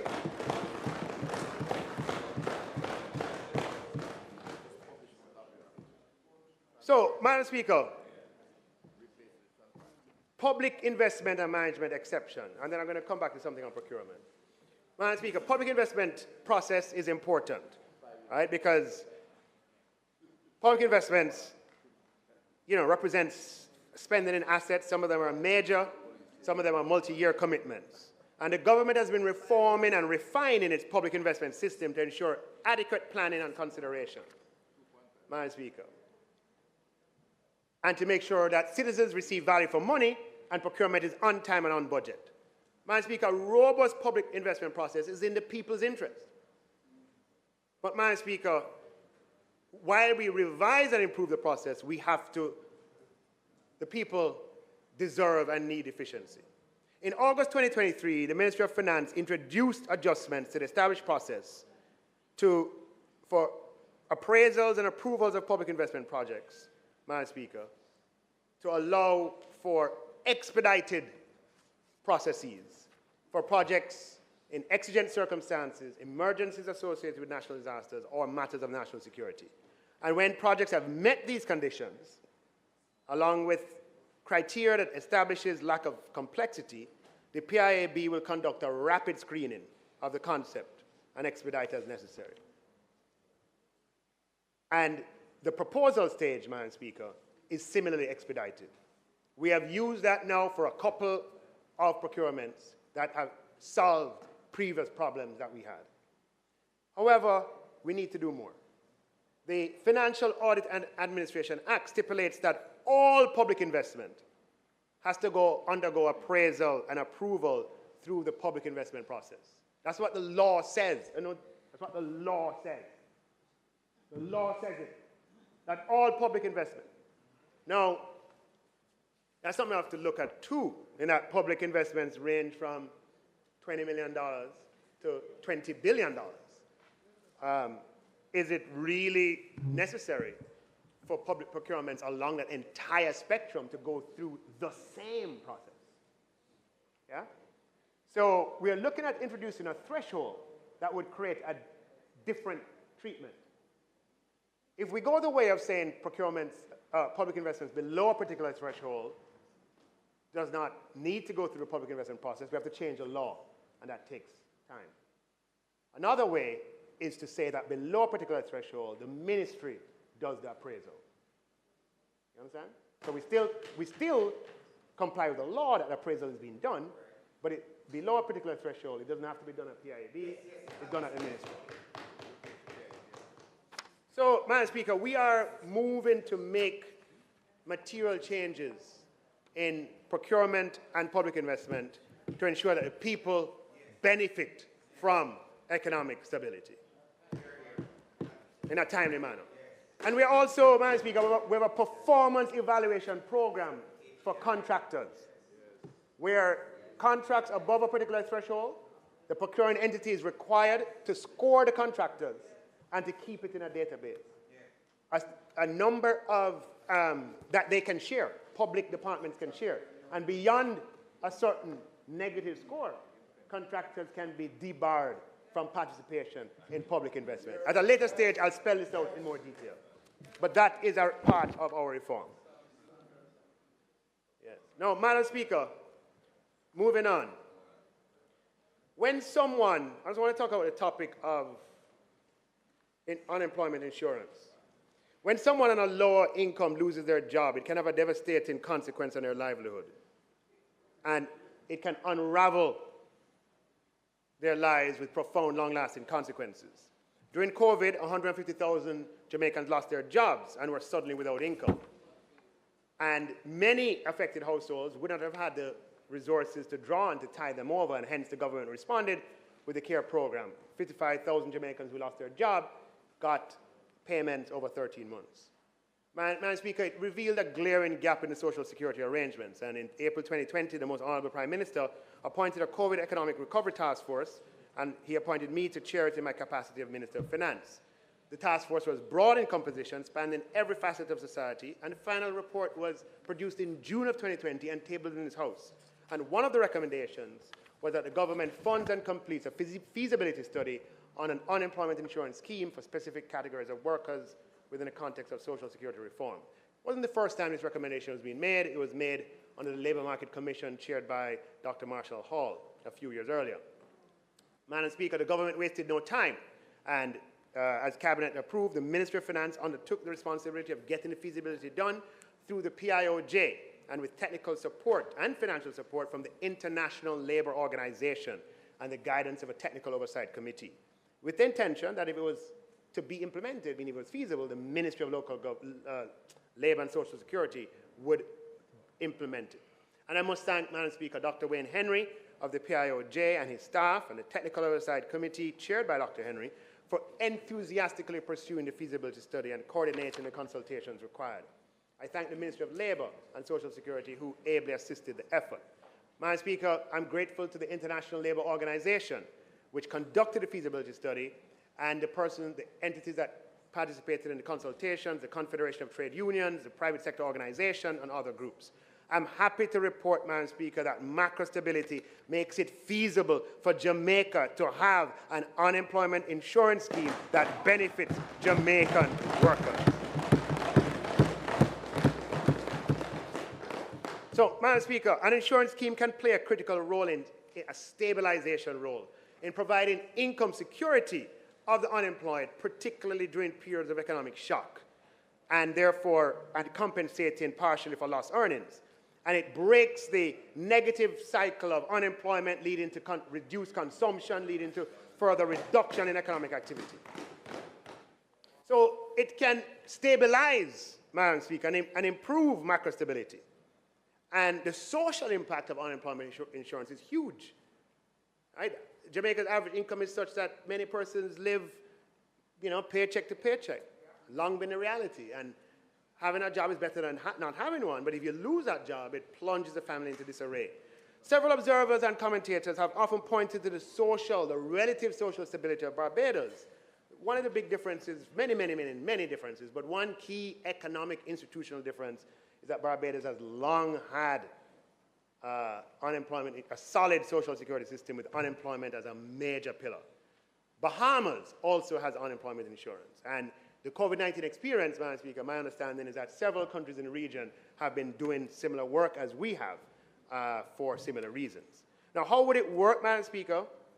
It would work like it works elsewhere, that employees would be registered and included in an unemployment insurance scheme, and for Jamaica, it's likely that those who contribute to the national insurance scheme would be automatically included. On the loss of a job confirmed by employee and employer, the newly unemployed would become eligible to receive an unemployment benefit representing a particular percentage of their previous weekly income. up to a maximum threshold for a period of time. In Barbados, the unemployment benefit is 60% of previous average weekly earnings. In Bahamas, the benefit is 50% of previous average weekly earnings. In Barbados, the benefit is paid for 26 weeks. In Bahamas, it's paid for 13 weeks. Jamaica will have to work out unemployment benefit parameters that work for us. And Madam Speaker, unemployment insurance schemes are not free, they cost money.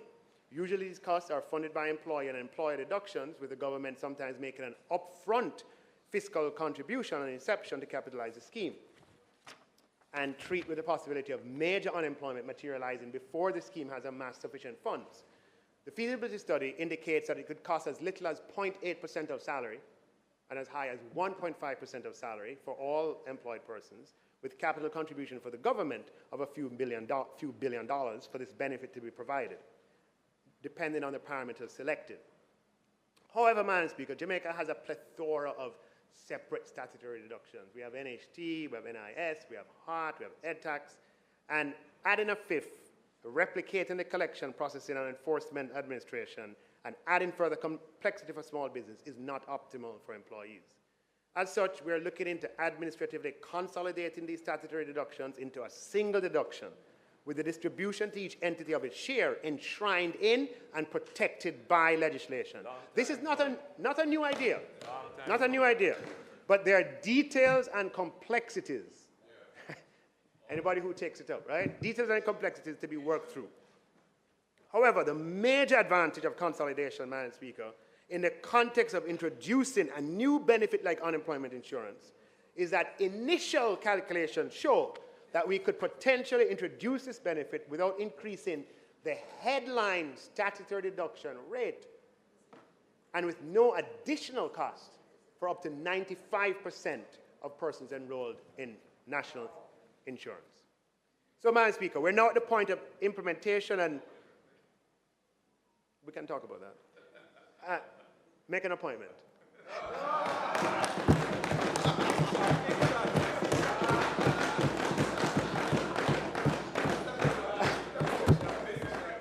Yes, this is an appointment. Yes, yes, yes. So, yeah. So, Madam Speaker, we have a lot of things, right? We are expecting to sign, I believe it's a $20 million loan agreement with the World Bank, where they'll provide the Ministry of Labor and Social Security with the technical support to implement unemployment insurance. And the World Bank will assist us with many things, including the legislative architecture, the institutional mechanisms, the administrative arrangements for unemployment insurance. And Minister Charles will have charge of this leg. My leg was the feasibility, Madam Speaker. Minister Charles' leg is to implement with the support of the Ministry of Finance. And while we work on the funding model and refining the funding model and optimizing efficiency, consolidating statutory reductions, and so on, in the manner described. You know, we had the consultations we had with the Confederation of Trade Union and other unions. We discussed the fact that Jamaica has in place, one of the positions of the business community was, you know, having unemployment insurance, do we still need the provisions under the Redundancy Act? And Madam Speaker, we had a fruitful engagement in a session. Members of the Confederation of the Unions felt that that was a hard-won gain of the 1970s, I believe, and it's something that they're very jealous of giving up. But the conversation continues in an open, transparent, and democratic space. Madam Speaker, in doing the feasibility and so on, I had occasion to look back on the debate in this House in 1965 when Minister Newland, under the Jamaica Labour Party administration, brought the national insurance scheme to this House. Then turn it around. So, Madam Speaker, a debate ensued in 1965 about unemployment insurance. And that if you're doing NIS, we need to tack on unemployment insurance. And just to be truthful to the fact, it was raised by the opposition, Mr. Arnott. He said, hey, what about unemployment? And the government of the day said, look, I want to see unemployment benefit, But we can't do it without strong financial support. We just started an NIS. It has nothing. And as soon as it becomes practicable, this government will come back with proposals to deal with the security of the unemployed. Madam Speaker, government change, the rest is history. But the Andrew Holness government is here to fulfill the vision of the founding fathers of Jamaica. It was the vision, Madam Speaker, of opposition and government of the 1960s that unemployment insurance is an inextricable part of social security. But for 50 years or longer, this eluded the Jamaican people. We're going to be using economic stability, Madam Speaker, to bring benefits to the people in the form of unemployment insurance. 60 years later, Madam Speaker, time come. Time come.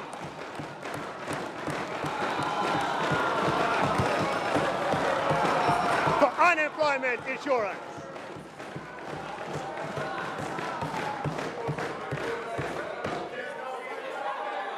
So,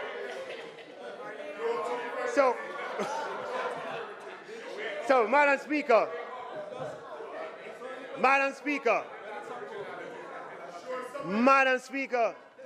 on a lighter note, I want to share a little exchange in that debate from 1965, and if I can put it up. The member, Mr. Manley, in Hansard, says, on a point of order, Mr. Speaker, there's a member, and he points to him, sleeping in the house.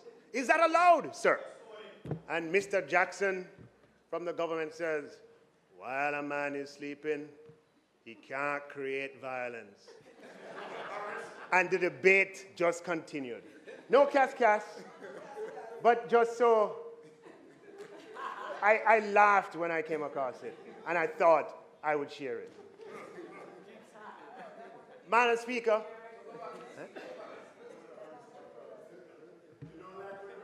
Madam Speaker, so the next time, Madam Speaker, so the Social Security Reform has been an indelible feature of the Holness administration. We introduced the social pension, which benefits 12,000 elderly Jamaicans, soon to be 15,000, Madam Speaker. And Minister Samuda, Carl Samuda, former minister, was instrumental in that implementation, being carried on by Minister Charles. We introduced the tourism workers pension scheme, Madam Speaker. And Minister Bartlett has been instrumental. And I'm proud to announce that we're working to introduce unemployment insurance to Jamaica. Madam Speaker, we live in a climatic zone that makes us vulnerable to rainfall and earthquake.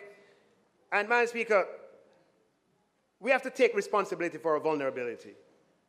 As I often observe, the Canadians, in response to their vulnerability of freezing winters, they have created huge underground cities under Montreal, for example, 12 square kilometers.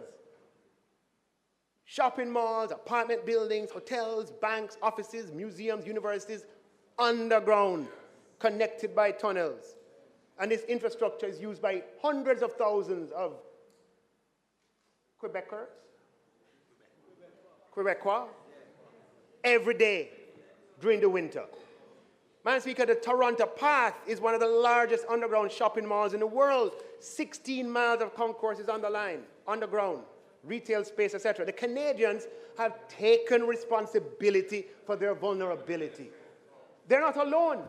When the United States experienced the oil embargo in the early 1970s, it was then that they started the Strategic Petroleum Reserve, which became the largest physical supply of oil in the world. Madam Speaker, countries that achieve for their citizens take responsibility for their vulnerabilities. They don't leave themselves exposed or wait for other countries to come to their assistance. Madam Speaker, we became the first small country to launch a catastrophe bond, Hurricane 3 hurricane season. We got support from the World Bank, Madam Speaker, and from the governments of the UK, the US, and Germany, who paid 100% of the premiums for the first 3 years. And we'll always be grateful to them for that. And what we said to them in our pitch, when we went to pitch it to them, was that when it matures, we will, out of our own resources, continue to provide that protection for Jamaica. As night follows day, at some point, it's going to be necessary to have it. Just make sure that when that day comes, whoever is at the helm at the time has renewed this degree of protection. Madam Speaker, we're also creating a national disaster fund. We've already tabled the legislation in Parliament, and the idea is to capitalize that fund every year until it gets to about $10 billion. Madam Speaker, inheriting a legacy of debt, just a fact, our generation broadly defined, Madam Speaker, we intend to leave a legacy of national wealth, right? Where we have buffers put away for rainy days, like natural disasters and so on. And so in this budget, Madam Speaker, we are putting funds into that National Disaster Fund. Madam Speaker, I want to just turn my attention very quickly to public sector transformation. We embarked on the construct of the public sector transformation program in 2017, following the Prime Minister's announcement of the government's policy position on modernizing the state. The Transformation Implementation Unit in the Ministry of Finance developed a 6-year program with funding from the international development partners, the IDB and the World Bank. 6 years, 2027 to 2023. As part of the loan program, loan agreements, Madam Speaker, with our development partners, we agree certain measures that are to be achieved, and these measures are used by the development partner to assess the performance of the project. And it's with a deep sense of pride, Madam Speaker, that I stand here today to report that the public sector transformation program, meaning that loan funded by the IDB, is the first IDB program to achieve all measures agreed with the IDB within the agreed timelines and loan amounts. And no me says so, the IDB says so. Now the transformation unit headed by Mrs. Maria Thompson-Walters and the Financial Secretary, Mrs. Darlene Morrison, are deserving, Madam Speaker, of your recognition of this House. The audit and final evaluation of the program will be conducted between April and June of this year. What did we do differently? Given Jamaica's long history with reform, we had to do things differently to get a different outcome. We knew that we had to have realistic targets. Madam Speaker, the transformation program was built on 5 pillars, even though our minds probably just go to one. The 5 pillars were the improving the use of information and communication technology in the public sector. And you can see this as a precursor, really, to the Prime Minister's innovation of putting a digital ministry in place. The digital ministry was not in place at the time. So we had a public sector transformation, and one of the pillars under the Ministry of Finance was to go and digitize certain areas of government, and we picked 4 or 5 areas. The second was a shared service operation. The third was transforming human resources practices, compensation management, and rationalization of public bodies. On the ICT transformation, Madam Speaker, Mrs. Thompson-Walters and her team, Madam Speaker, under this government, has made significant strides in the program that was outlined. A big part of that, Madam Speaker, of that progress is that we now have a dedicated broadband infrastructure. And Madam Speaker, many people have heard about GovNet for quite some time and may have wondered whether it ever become a reality. As we speak, the TIU informs that over 200 entities in the Kingston area have been connected to the system, and over 500 entities, including police stations, schools, and courts, also have connectivity. Madam Speaker, this program also funded the data center at eGov to expand storage by 260%, and I had the pleasure of touring it recently. The Public Sector Transformation Unit partners with 4 government entities. So now we have a ministry who is going to, this was the precursor, as I said. So in the program, we just did 4. We did PICA to put in a new relationship management system, National Fisheries Authorities to put a web-based fisheries licensing system, and the work permit system at the Ministry of Local Government, as well as a system at the Child Protection Family Services, Madam Speaker. And for those 4 entities, dramatically improved productivity. On the ICT front, the transformation program implemented My HR Plus, an integrated HR and payroll management system that the vision is to serve all ministries, departments, and agencies. Now we have 70 MDAs that are using it, Madam Speaker, and it puts the government in a better path to manage its most critical resource, which are our people. Madam Speaker, HR and payroll teams have better access to employee information, more efficient management of employee data, better people decisions, better reporting, and most importantly, Madam Speaker, for the employee, rather than waiting 3 weeks to get a response from HR, you know, to say, how much leave I have left? So go look up some files and come back 2 weeks later and say you have 10 days left. Or I need a job letter because I want to get a mortgage. I have to wait for the person to come back. Under My HR Plus, the employee is empowered to do that themselves by pressing a button. Madam Speaker, on the restructuring of compensation, Madam Speaker, we set out to, this was a process to be implemented across 3 years. In the first year, Madam Speaker,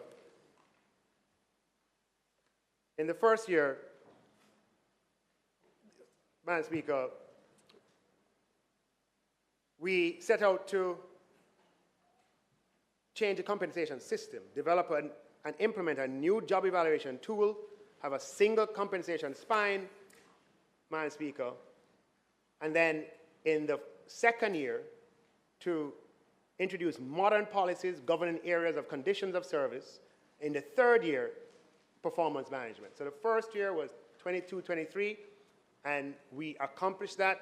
We had the new classification system, the 16 bands, Madam Speaker, has not been easy, but we've implemented a new single 16-band system for the public sector, reducing the multiplicity of scales from 325 to 16 bands across the entire public service. And we did that, Madam Speaker, within that first 12-month period. It was not easy, as I spoke last year in detail about it. Madam Speaker, other countries do it in phases. We're going to do the civil service this year, the nurses next year, the police the other year. But in our history, because of what has happened before, we tried it, or a version of it in the past, most recently in 2008. And when we did it in 2008, the teachers were dealt with. But before you could get to anybody else, there was a crisis. And nobody else was dealt with. So this time around, no, we're not going to do it. No. You have to do the whole thing one time. Yes. So I want you to understand what we did was to take on a restructure of compensation across the entire government at the same time.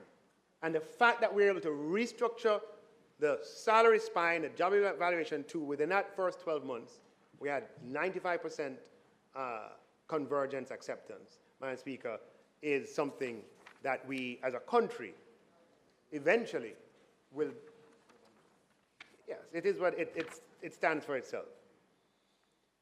Madam Speaker, in this fiscal year, 23-24, which I'll touch on in a second, the idea is to modernize the terms of service. And in 23-24, the one finishing. And in 24-25, to deal with performance, a new system of performance management.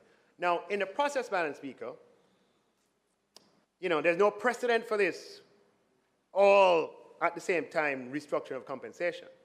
And we have made a huge investment in the process. Compensation allocated to public employees moved from $222 billion before this, i.e. in 21-22, and is at $414 billion in 24-25. So across 3 years, almost $200 billion. Not quite, but almost. From 9.6% of GDP to 12.6%. Now, Madam Speaker, I believe this adjustment to be justified and deserved. It was the public sector employees that sacrificed for 10 years so that this country could recover, along with other people. They weren't the only ones who sacrificed. And we have to honor that sacrifice, Madam Speaker. And for our own good, we reached a point where we could not, and we still have a challenge, but it's not what it used to be, in terms of attracting people and retaining people in the public service. So this had to happen. And one of Jamaica's challenges is that we are right close to North America, and skills move very, very easily. Now, Madam Speaker, The estimates of expenditure are tabled in Parliament every year, and they're placed on the Ministry of Finance's website. Anybody who is diligent can see for themselves that the compensation allocation to just 3 ministries, the Ministry of National Security, which is civil servants and police and everybody associated with the Ministry of National Security, the Ministry of Education, all the civil servants, all the people in regions, all the teachers, the Ministry of Health, all the civil servants, all the nurses, doctors, and everybody in the health system, for those 3 ministries alone, Madam Speaker, the uplift in compensation of those 3 years was more than $100 billion. Madam Speaker, I humbly ask, notwithstanding challenges, frustrations, that public sector employees, everyone, internalize and the unprecedented scale of this effort and achievement in the context of Jamaican resources. Madam Speaker, over those 3 years, while compensation has moved by $200 billion, investment in government programs, where 3 million people are impacted, has moved by $58 billion, and capital expenditure by $30 billion. And, Madam Speaker, if you look at capital expenditure, I just have a 10-year cycle of capital expenditure to come up. Capital expenditure increased from $33 billion in 2015-16 to $70 billion in 2019-20. And we were able to do a lot of things as CapEx expanded. We had the 3 years of COVID where we had to focus on the health of the country and recovery, and CapEx took a hit. And, Madam Speaker, we have not been able to get back up, even though we're recovered in other areas, to get back up to pre-COVID levels of capital expenditure has taken us some time. Had we not had COVID, Madam Speaker, CapEx this year could have been as much as $130 billion, right, in terms of that's what the steady growth path would have been, which means we'd have been able to do even more for people. Madam Speaker, in the allocation of resources, we have to consider the needs of everybody. Now, Madam Speaker, I'm painfully aware that some of the challenges that have been unearthed because of the new implementation of the compensation system are real. And in some cases, these have to do with inherent issues of classification in the public sector.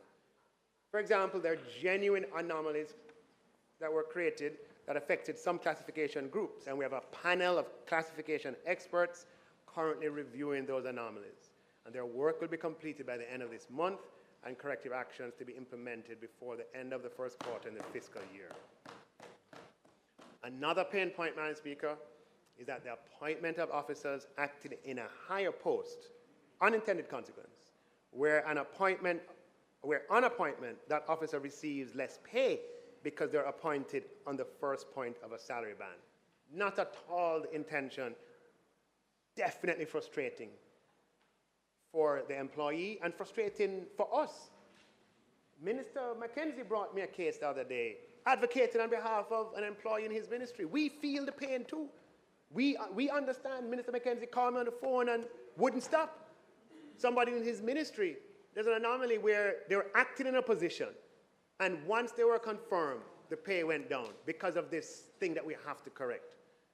Madam Speaker, the Office of the Services Commission, who is responsible for appointments, in collaboration with the Ministry of Finance and the Public Service, are currently working to address the matter.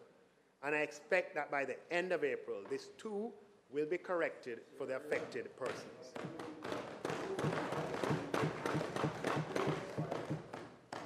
There are some public bodies, Madam Speaker, that we're still working through issues. Remember, there are 140, but we have a few that we're still working with issues, Madam Speaker. And of course, people have appeals and so forth.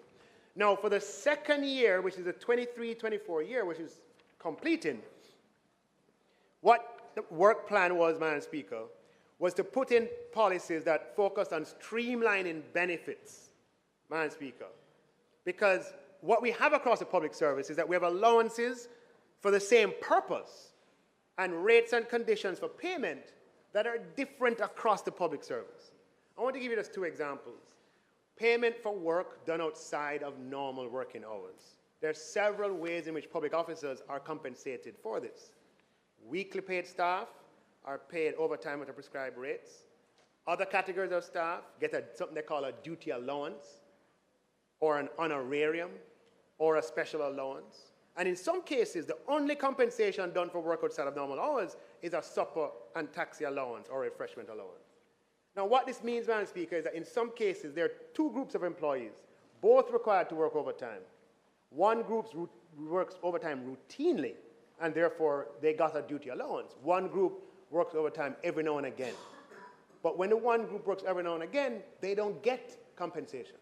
The new system is set to correct that by doing away with these special allowances and categories and just having one overtime regime for everybody, whether it is something you do regularly or every now and again.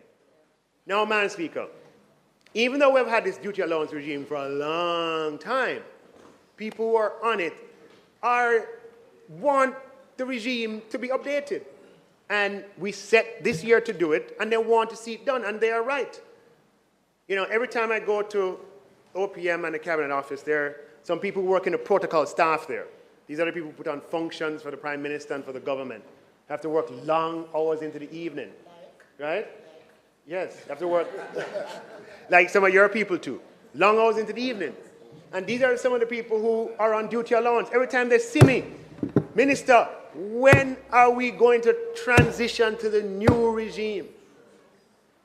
And what I have to say to them is that what we have to do is reach a point of agreement with all the unions so that we can implement it. We have another one, uniform allowance, Madam Speaker, where public officers who are required to wear uniforms for their duties and to dress in a particular code, there are different rates and different modalities and different ways of doing it across the public service. And in this second year, the idea is to harmonize. So when you see stuff, it's not the same thing that is recurring. This year is about a different set of things than last year. And people, especially with the new salary scale, when these things are reformed, the benefits come in at a higher level, so people want to see it happen. Now, Madam Speaker, there are several of these, I may be wrong, but let's say 7 of them, 8 of them or so, or some number. And we presented proposals on these and other benefits and conditions to the Confederation, which is the umbrella organization, in June of 2023. Now, the reality of Jamaica is that each of those unions has to consult with their members. And they have to go out and consult. They can't just make a decision. They could just make a decision, Madam Speaker, and the decision was affirmative. June 23, done. But they had to go and consult. I can't do anything until they come back. They came back in November of 2023, Madam Speaker, wrote to me in November of 2023, giving me feedback on what I had presented in June. We met with them promptly in December. And my recollection is 8 out of 9, it could be 7 out of 9, or 8 of, somewhere in that region that we have agreed on. And the next stage is to meet again and see if we can get over that hump. What I hear, Madam Speaker, public employees saying that it's nice that you have agreed all of these from December, but where is the implementation? I.e., they're saying to us, you agree 8 out of 9. Why not implement the 8?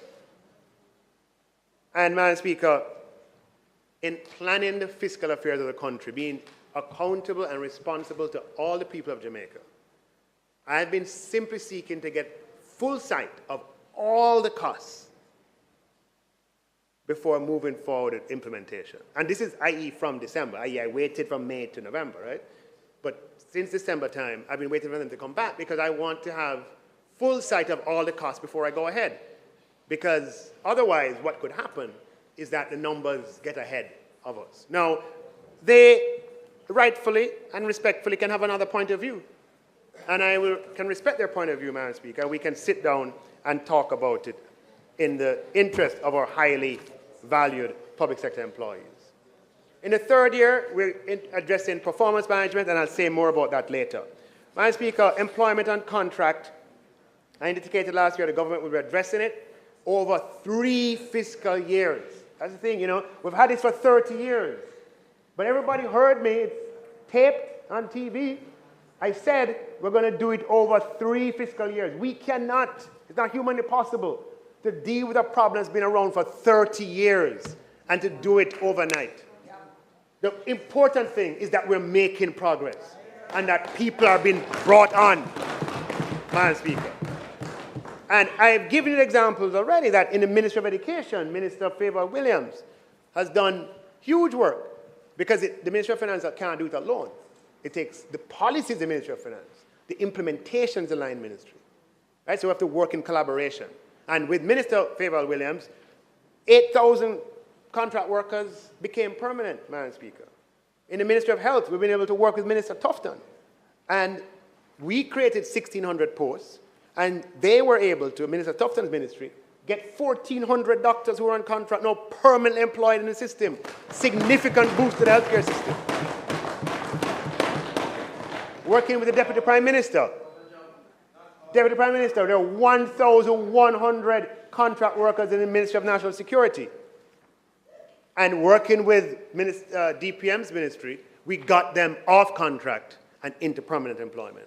Madam Speaker, we're working with Minister McKenzie, Minister of Local Government. He has a lot of them in his ministry. Nothing to do with his fault. Came in and saw it that way. Been that way for 20 years. But we are committed to resolving it. And we understand the impatience, Madam Speaker. It has existed for 30 years. You see the possibility right before you. But it's not quite there.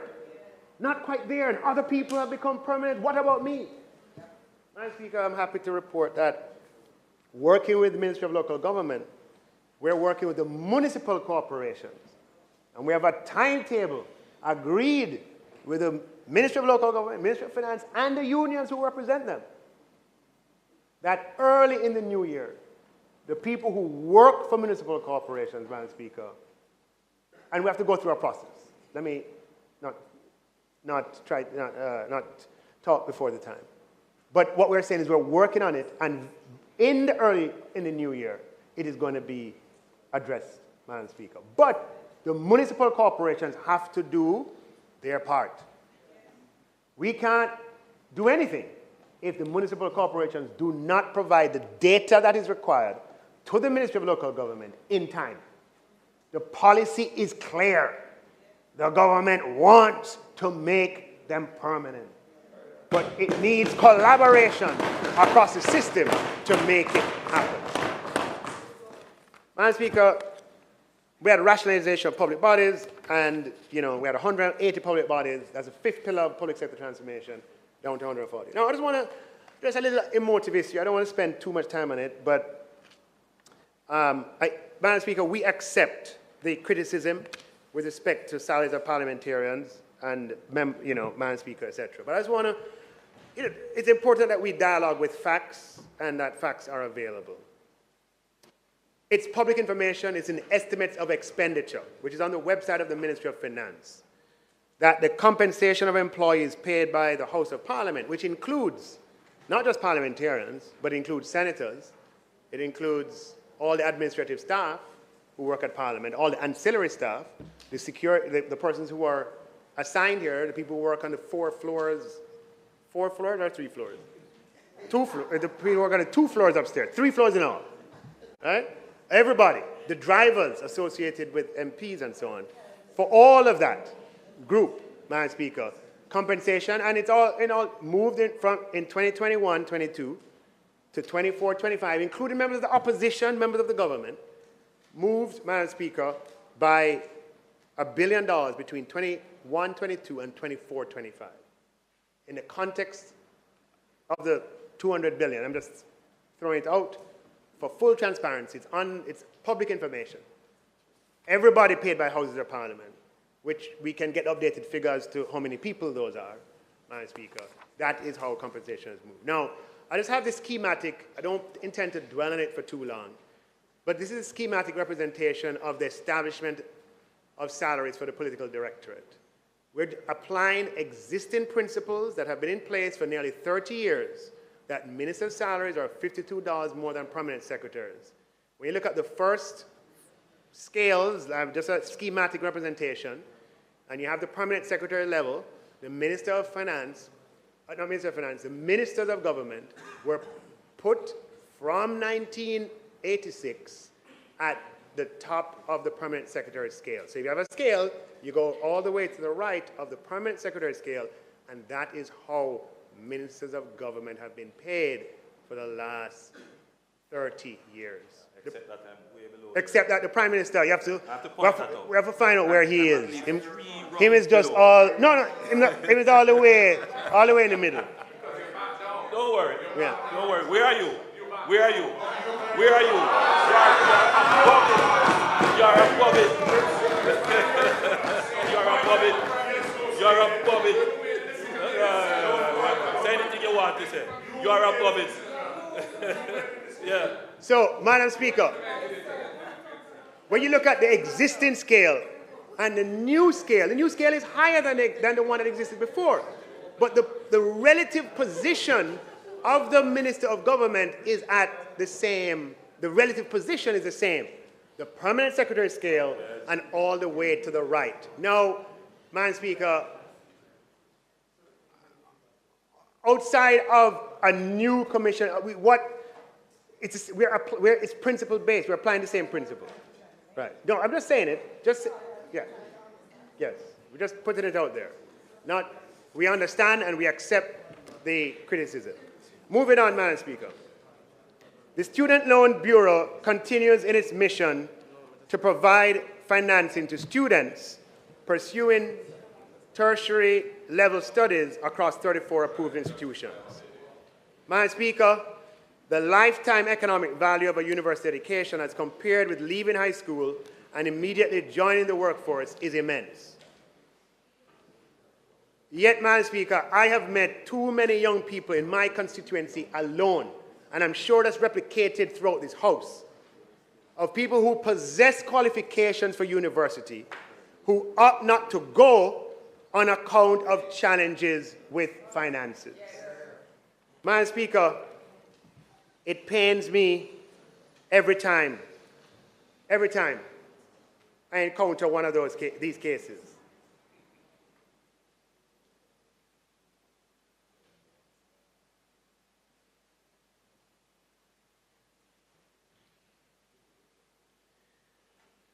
It's even more painful, Madam Speaker,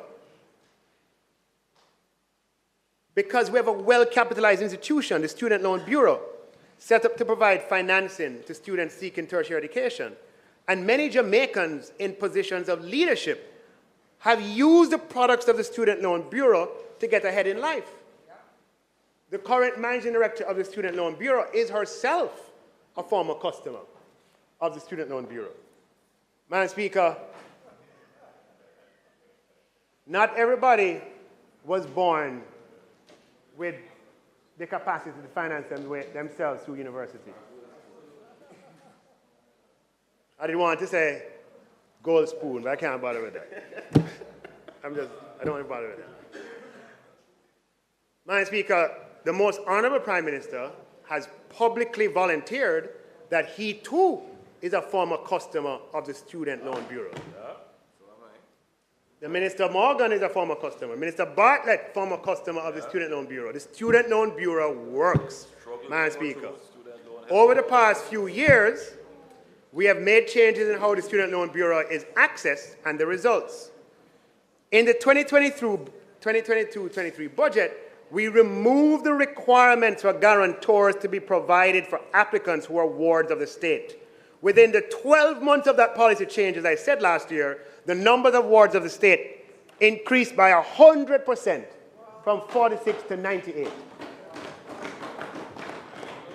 Madam Speaker, last year, we lifted the requirement for guarantors, Madam Speaker, for persons on path.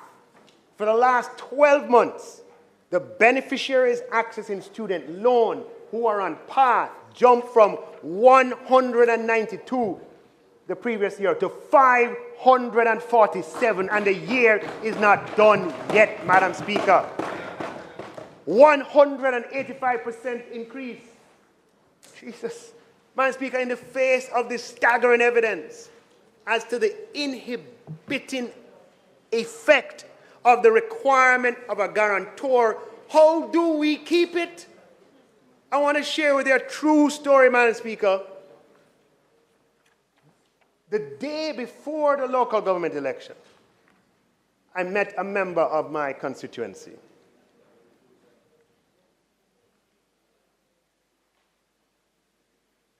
She told me that her son had graduated from Hussey Marty in 2019, and she wanted him to go to university. I asked her how many subjects he got. She said to him get 7 subjects. So I said to her, I'm like, what's the problem? I said, what do you do for work? She said, I work at the ice cream shop. I said, customer service? Yes, customer service in an ice cream shop. I asked her how much she made. She told me, but I'm not telling you. But I said to her, what happens when you go to the Student Loan Bureau? She said to me, then tell me that I don't earn enough to be a guarantor for my son. And Nigel, she called me Nigel, him well want to go university. Him well want it, Nigel. Oh God, me feel like crying now, Nigel. So she talking to me. I looked her in the eye, Madam Speaker, and I said, it's people like you that we have in mind with a policy and plan to announce shortly. That's exactly what I said to her. I said, Nigel, nobody tell me that now make me feel good. Nobody tell me that make me feel good. I took her name and her number, and I told her I would call her when I was ready, Madam Speaker. She's in the Parliament this afternoon with her son. Cheryl is here, Madam Speaker. Her son, Malik, who graduated from Hussey Marty in 2019. I want to be the first to say to them live and direct that come April 1st, there'll be no guarantors required for student loan.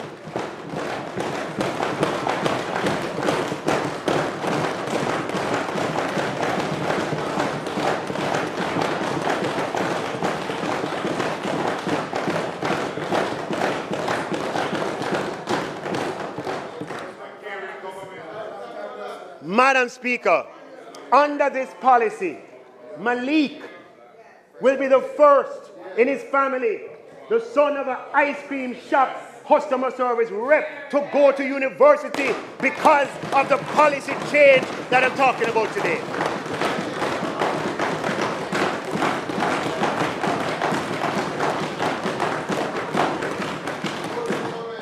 Under this government, Madam Speaker, we want every youth to be a star. Madam Speaker, the requirement of a guarantor for student loans is regressive as it discriminates against low-income families who cannot as easily, if at all, find guarantors for student loan. The policy, though, has been in place for several decades. And we are happy to abolish the requirement for guarantors for student loans.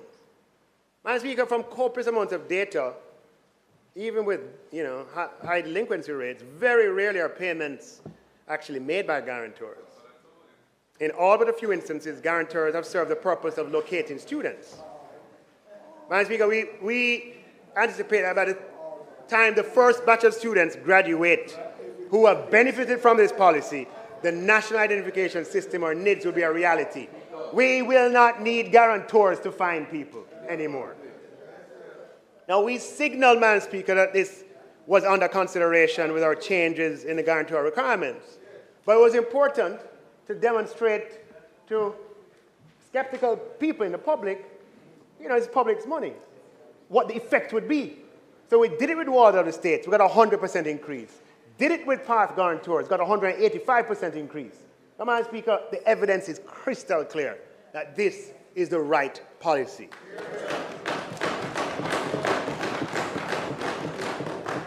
Now, Madam Speaker, we different how we do things. We don't just do stuff just so.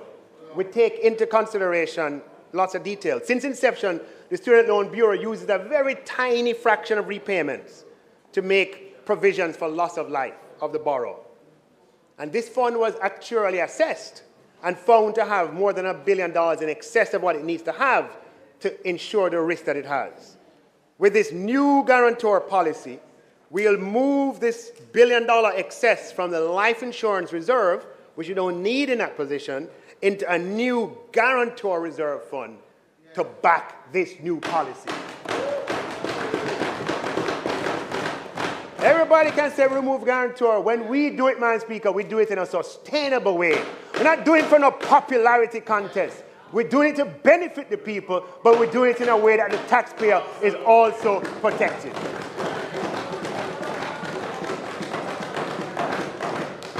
What is more, Madam Speaker, is that Malik, along with 4,199 other beneficiaries, will qualify for a free grant of $60,000 on loan approval.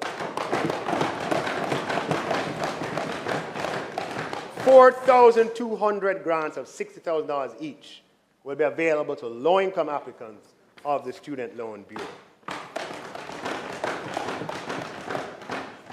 Oh, Madam Speaker, just a few words on governance before I go to the items in the budget. Jamaica is a small society that is growing in transparency and formality and in the rigor of its governance arrangements. And this is for the benefit of the people as well. We have shown that whatever we focus on, we achieve. Over the past few years, the matters, Madam Speaker, of conflicts of interest in the public sector has surfaced, and there have been many publicized cases, some alleged, of abuse of its basic tenets. Madam Speaker, I think it's fair to say that 99% of public servants wish to be compliant and make an effort to comply, but in this area, there are no appropriate standards or guidelines domestically of domestic origin that can capture the practical experience of a small society, short on professional and technical talent. In the absence of guidelines, persons have had the experience of doing what they think is right, only to be told that they're wrong. Madam Speaker, the government intends to appoint a committee to engage in broad consultations with political parties. Sometimes political parties say they're left out. We're going to make sure that in this consultation, engagement is with political parties, with unions, with academia, with business groups, with the Integrity Commission, among other stakeholders, to develop a set of practical guidelines that are appropriate for Jamaica. Not the kind of guidelines that you introduce and you have to change after a year because they're not practical. Right? Practical guidelines. The panel will be tasked to develop guidelines that take the challenges of size, developmental status, technical capacity, and resource levels into account, and also to take into consideration the views and experience of stakeholders. Madam Speaker, we are improving to benefit the people.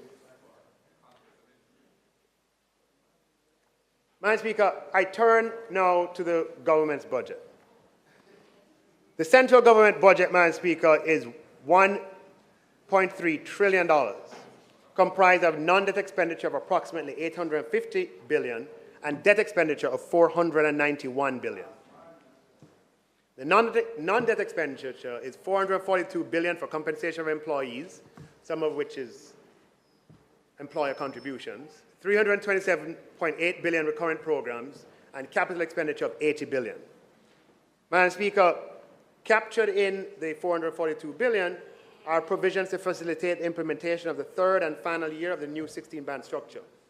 We also have $8.1 billion for the allocation, Madam Speaker, to the health insurance scheme, which is a 24% increase over the previous year to public sector health insurance. Madam Speaker, the allocations to recurrent ministries has been published and is available on the website. Just going quickly through it.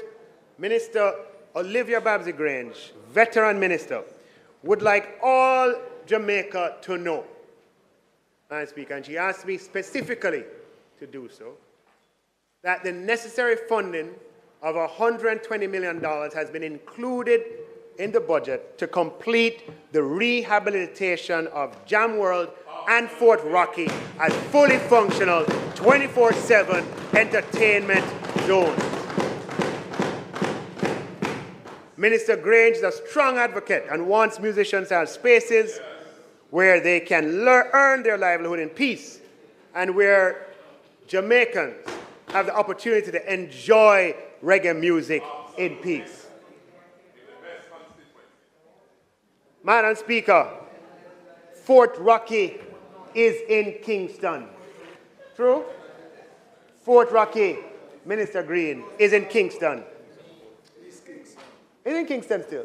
Madam Speaker, I want to humbly tell Protégé that this government of Prime Minister Holness listens and we hear you. Madam Speaker, to tell Protégé that with this government, reggae music will play in Kingston 24 hours a day, 7 days a week. Madam Speaker, we are leveraging economic stability in the people's benefit. Minister Grange also wants you to know that we're honoring the commitment to support the development of Jamaican cricket over the medium term with $100 million over 3 years, $40 million in this upcoming year. Madam Speaker, approximately $45 billion has been reserved for pensions and retirement, $3.2 billion for street lights, and very importantly, Madam Speaker, in order to accelerate projects through the public investment process, we have $2 billion that is reserved to support pre-investment activities of public investment projects, planning for design and feasibility studies and so forth. Sometimes projects come through the public investment process, goes back to the minister, and the minister, Lord have mercy, I don't have any money to do the study or to accelerate the pace of public investments, Madam Speaker. We're making this allocation of $2 billion. We have it at the Ministry of Finance, and as on a case-by-case basis, as the projects come up that need this pre-investment planning, we have to share it going on. One ministry can't get the whole of it, right? One ministry can't get the whole thing. We have to share it. And to get public investment through the system. Madam Speaker, in the Ministry of Economic Growth and Job Creation, we have $4.3 billion for the maintenance of roads. But that's not the Spark program. That's just the normal annual allocation. Madam Speaker, in the Ministry of Transportation, the government is supporting the JUTC with an additional $1 billion to support the temporary reduction in fares to the public. Fees come April 1 will be reduced from $100 to $50. Madam Speaker, for members of the commuting public, for those who are on low income, Madam Speaker, removing or reducing the bus fare half price for the next 24 months from $100 to $50, Madam Speaker, it adds up. The monthly contribution for transportation is thereby reduced, Madam Speaker, by a useful amount, Madam Speaker, $2,000. $2,000. If you're on minimum wage, that's a significant percentage of your income. Madam Speaker, Ministry of Education continues to get the largest share of the budget, $164 billion, 5.3% of GDP. But of this amount, $13.6 billion goes to the University of the West Indies, the University of Technology, and the Caribbean Maritime Institute. And funding of tertiary education is something, Madam Speaker, that we're committed to, but we're going to have to talk about in the future the best way to do it. Now, a topic, Madam Speaker, to make sure the public is aware of, because it's something that in government, across the Ministry of Finance and the Ministry of Health, is something that we're watching with some degree of concern, right? Meaning we have to do something about it.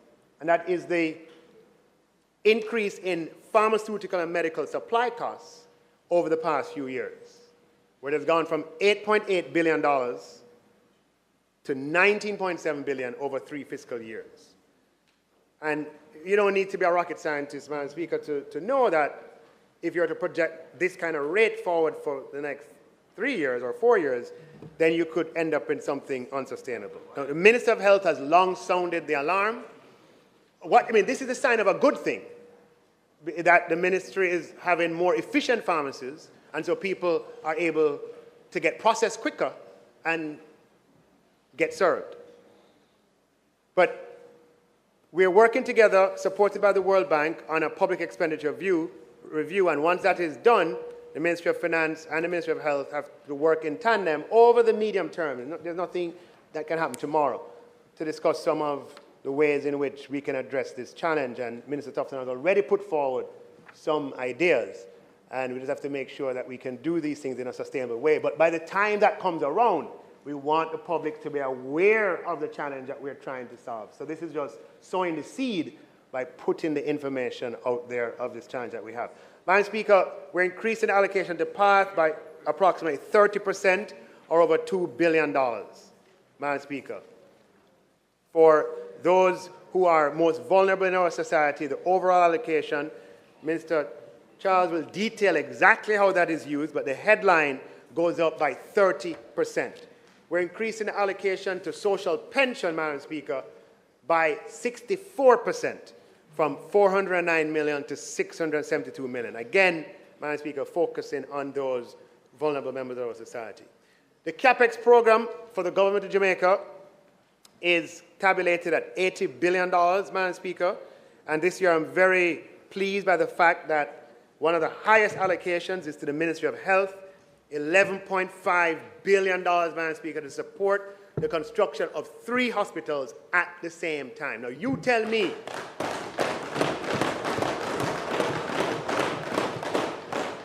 the last time you heard that happening in Jamaica. To the best of my knowledge, Madam Speaker, there's no parallel for this volume and this pace of health infrastructure investment over the past 50 years.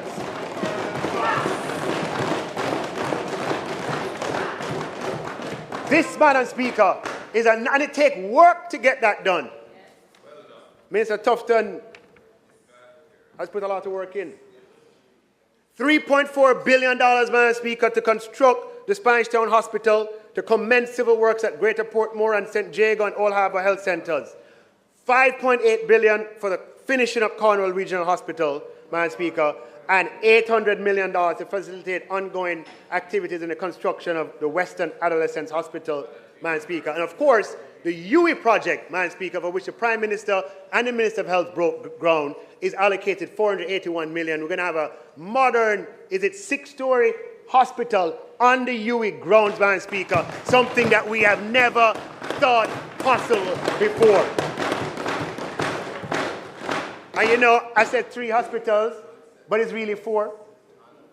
Because it's Cornwall Regional Hospital, it is Spanish Town Hospital, it is Western Adolescents Hospital, Madam Speaker, and it is the University Hospital of the West Indies, Madam Speaker. When have you ever seen that happen before? That could not happen without macro stability. Let's be clear about that. But what we are doing is we're leveraging macro stability, Madam Speaker, in the people's benefit, to the people's benefit. Madam Speaker, the physical infrastructure, $6.3 billion, Madam Speaker, allocated to complete the Southern Coastal Highway project, $10.2 billion, Madam Speaker, for the Montego Bay Perimeter Road project, Madam Speaker. And very excitingly, as we move to national security, Madam Speaker, projects that the Deputy Prime Minister has been working on for a long time, supported by the police department, Madam Speaker, we will be allocating $882 million to commence construction works on the Westmoreland Police Divisional Headquarters. Now, when you look at the building, Madam Speaker, you have to ask yourself, which country am I in? This is the Westmoreland Police Divisional Headquarters that will be under construction this year, responding to the situation in Westmoreland. And at the same time, Madam Speaker, $990 million for the St. Catherine North Police Divisional Headquarters. At the same time. Madam Speaker, in the Ministry of Transportation, we are making allocation of $2.6 billion for the delivery of 100 new buses, Madam Speaker, which are on schedule to arrive before back to school. We are leveraging stability to improve people's lives. Madam Speaker, we're allocating $916 million for the procurement of 50 garbage trucks, Madam Speaker, for the people of Jamaica. Madam Speaker, this is a government that is using economic stability, leveraging it to meet the needs of the people. This is a government that listens, responds, and acts. In the last two constituency debates, the condition of our roads dominated the discourse. Over the past several years, Minister Warmington on this side, Member Warmington on this side, Member Phillips on that side, they've been consistent every single year that we need to apply more than $4 billion on the secondary road program. And, Madam Speaker, we have heard an earful from constituents, from the citizens of Jamaica. Poll after poll places the conditions of the roads at near the top of the list of priorities. Madam Speaker, we have all experienced some of the discontent out there on the condition of roads. And we've heard all those voices. We've been preparing ourselves to respond.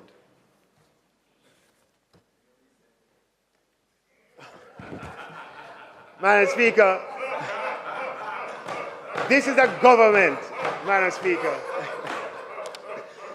that is pursuing stability, not as an end in itself, but because it allows. On the screen, I left out the Minister of Agriculture, $1.9 billion for the Essex Valley Irrigation Project and $1.6 billion for the Southern Plain Agriculture Development Project.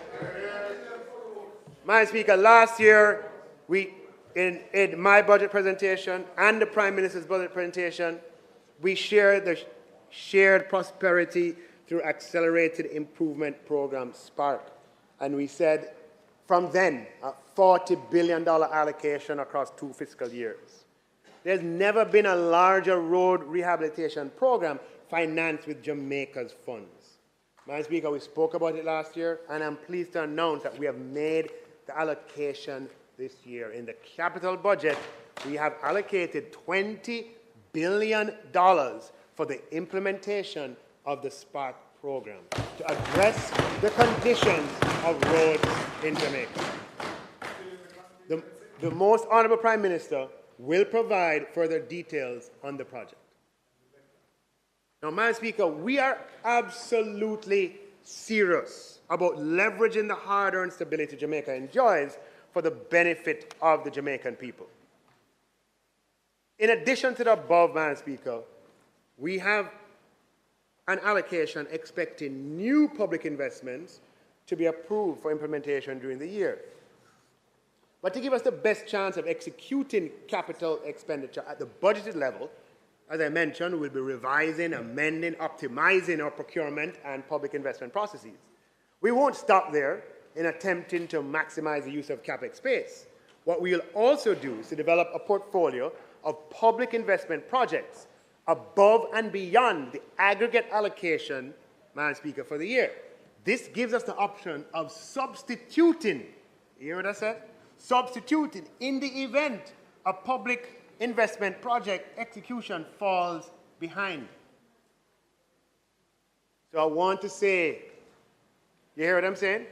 We have $80 billion for CapEx. All of that is allocated across multiple projects. But to give ourselves it's important to spend that $80 billion on public investment. But to guard or to prepare for the probability, the possibility that some projects will fall behind, what we want to do is to get other projects ready that come September when we do the roll call. And we say, all right, where is this project? You're behind? All right, your space is going to be moved to another project. So, Madam Speaker, we said to Minister Vaz, you know, those additional 100 buses above and beyond the 100 for this year and the 70 for last year, we had programmed that for 25-26. Said to Minister Vaz, let's get the project ready from now, just in case. Because if a project slip, Madam Speaker, we're going to use the space. I said to DPM Chang, you know, the 500 to 1,000 police cars, the building out of the infrastructure to the west, and the expansion of Jamaica Eye that you are planning for 25-26. Let's accelerate just in case. We're determined, Madam Speaker, to maintain and leverage the macro stability, Madam Speaker, in the interest of the Jamaican people. I wanted, Madam Speaker, to provide an update on the housing and population census, but I probably, let me just say, Madam Speaker, that the data collection for the 22 population census began in September 2022. It marked a departure from traditional methods by embracing technology and collecting data on tablet computers. Monitoring the census recruitment and human resource management were also digital. However, Staten experienced lots of resignations and retirement of key personnel at their head office and challenges in recruitment as this was happening right before all of the big salary changes. Madam Speaker, we also had, given the tight labor market, recruiting challenges. And this, as I'll explain, was a feature of the post-COVID environment, and many countries that engaged in 2020 censuses were similarly affected. This had a cascading effect on operations of the census, including delays in recruitment and training and payment at the start of data collection. The Statistical Institute was able to make adjustments to cope with and treat most of these issues. However, the negative publicity of the challenges, along with the impact of payment issues, Madam Speaker, merited, but issues nonetheless, had a significant impact on the progress of data collection. The Staten Director General reports that another issue that affected the census, coming out of the COVID environment, Madam Speaker, is just heightened concerns about privacy and security. Right? The post-COVID mindset, very, very different from the pre-COVID mindset. And then the proliferation of gated communities with the massive expansion. No, but there's been a proliferation. Yeah? Respondents, some of them is reported, cooperation is less than satisfactory. Now, Madam Speaker, is public information quite Googleable and verifiable that globally the 2020 round of censuses have been challenging, and several countries across Latin America and the Caribbean region have faced similar challenges. This led to a coordinated response from the global statistical community led by the United Nations.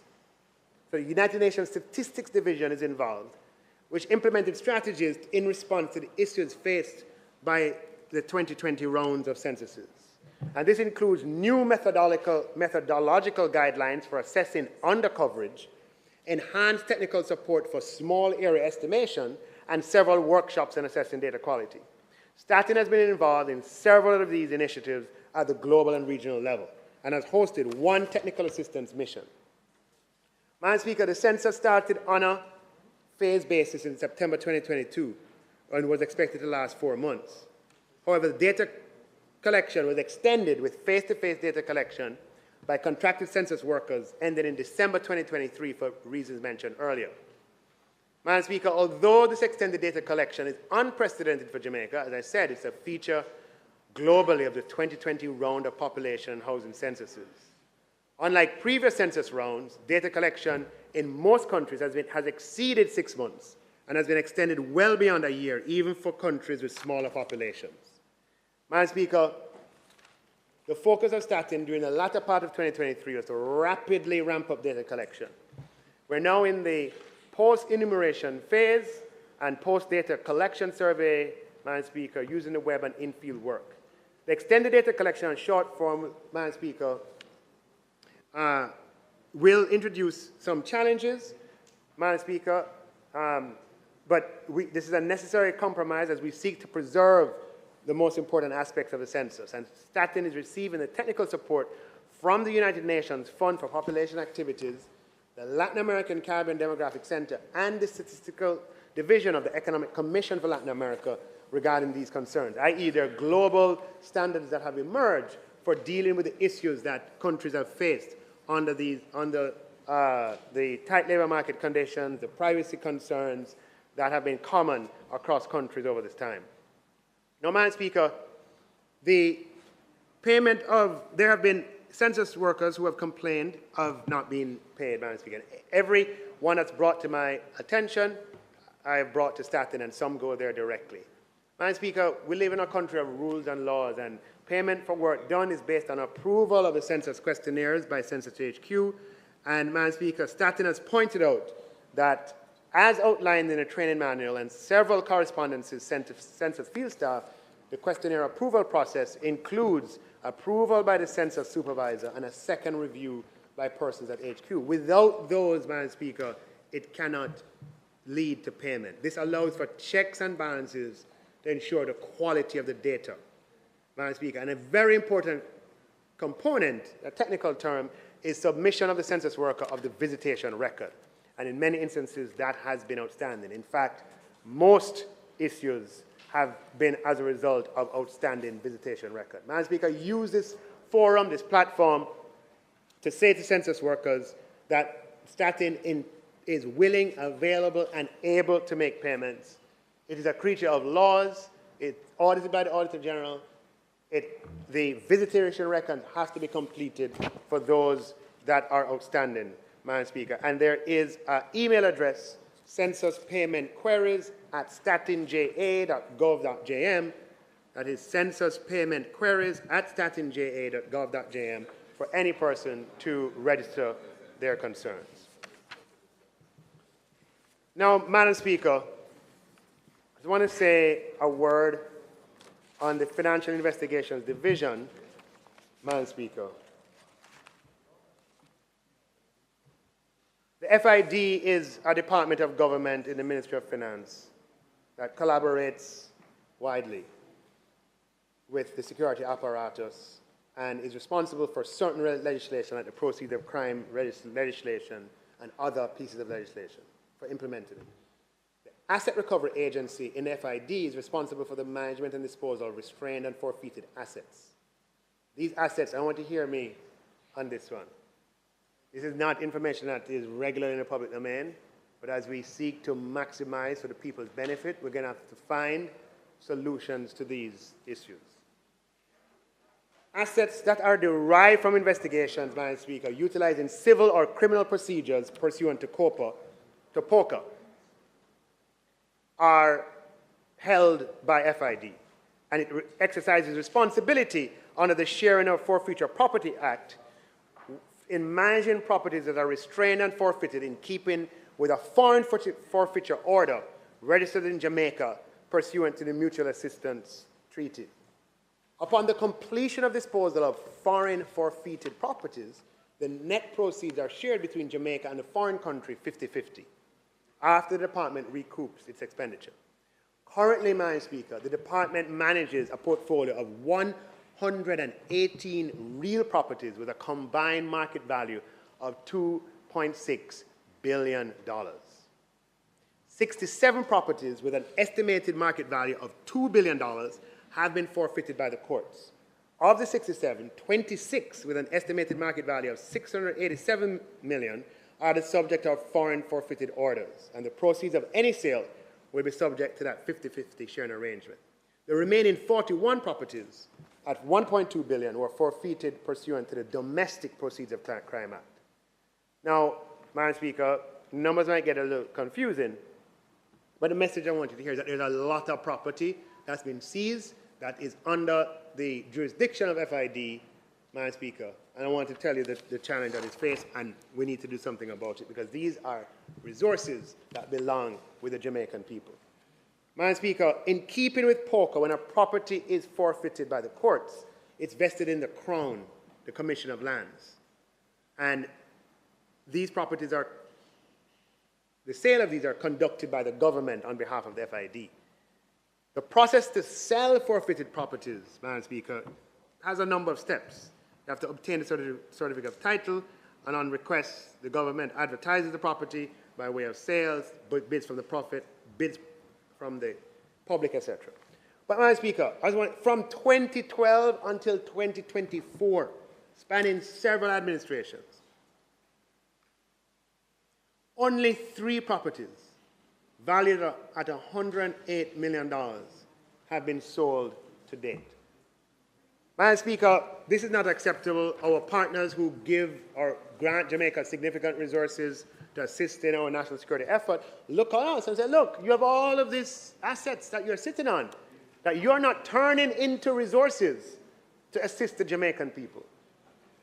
We have to do something different. The process of getting the government as the sales agent is not working, Madam Speaker. And despite the best efforts over that 12-year period, Madam Speaker, what we're doing is spending hundreds of millions of dollars maintaining the properties. We spent $150 million over the last 12 years maintaining this portfolio of properties. And then, right? It don't make any sense. So what we want to do, Madam Speaker, is that we intend to engage, Madam Speaker, with private company of professional realtors in keeping with the procurement rules to market and sell the portfolio of properties, either collectively or individually. Yes, it is something that we will, not something that we have just the discretion to do. It has some procedure, and I have to investigate what the procedure is. But the policy intent is to accelerate the pace at which these resources can be put into the public coffers to use in the benefit of Jamaican people. The same is true for cash seizures. The government, through the FID, has over $1 billion in cash that has been seized legitimately, well, under the Proceeds of Crime Act. And I list all the currencies here. I won't bother speak to it. Euros, pounds, Canadian, US dollars. There are over 800 cases before the courts that are related to this $1 billion. But we're only disposing of 25 to 30 cases a year, and the number of new cases continues to grow exponentially. Now, this puts a burden on the courts, it puts a burden on the state, it puts a burden on the FID, and it puts a burden on the defendants from whom the cash is seized. Because they have to wait, this, right? Madam Speaker, the FID is working across government to look for ways to solve this problem. And when we have solutions, we'll come back, but we want you to at least be aware of the problem. Madam Speaker, a paragraph on SSL, the magnitude of the case, Madam Speaker, has warranted a long and thorough investigation. The investigation is progressing as planned. A file was submitted to the Office of the Department of Public Prosecutions by the FID for the consideration of criminal charges against individuals, Madam Speaker, and the DPP is doing her job, and I think that office has publicly stated that they'll make a ruling at some point. Madam Speaker, I summarize our policy on SSL: leave no stone unturned, follow the evidence wherever it leads, and seek international assistance. And that is what we have followed. Madam Speaker, I announced last year that in consultation with the British High Commission, Kroll Associates was hired to assist in the investigation. Madam Speaker, they had no connections in Jamaica, and their experience internationally, which resulted in their selection. Madam Speaker, they used technology, data analytics, and forensic expertise to produce a comprehensive report, an independent report as well of it, and independently reported its findings in November of 2023 to the FID. Madam Speaker, Kroll has confirmed that the suspected fraudulent activity and mismanagement at SSL and its related parties were much broader than initially understood. Madam Speaker, the investigative authorities have a much clearer picture of what took place, those involved, and they're committed to bringing those involved to justice. The FID will use all the powers at their disposal, Madam Speaker, to attempt to recover as much as possible of dissipated funds. Madam Speaker, with respect to fees paid to Kroll, it's a government of transparency. We'd have to wait to be asked. It wrapped up in November, and just to disclose, the UK provided $50,000 as an initial retainer for the engagement, for which we're grateful, and the total cost to Kroll was $1.2 million US, which was paid from the Civil Recovery Fund held by the Financial Investigations Division. In addition, Madam Speaker, to the payment to Kroll. And Kroll was essential to getting to the point that we have something before the DPP, Madam Speaker.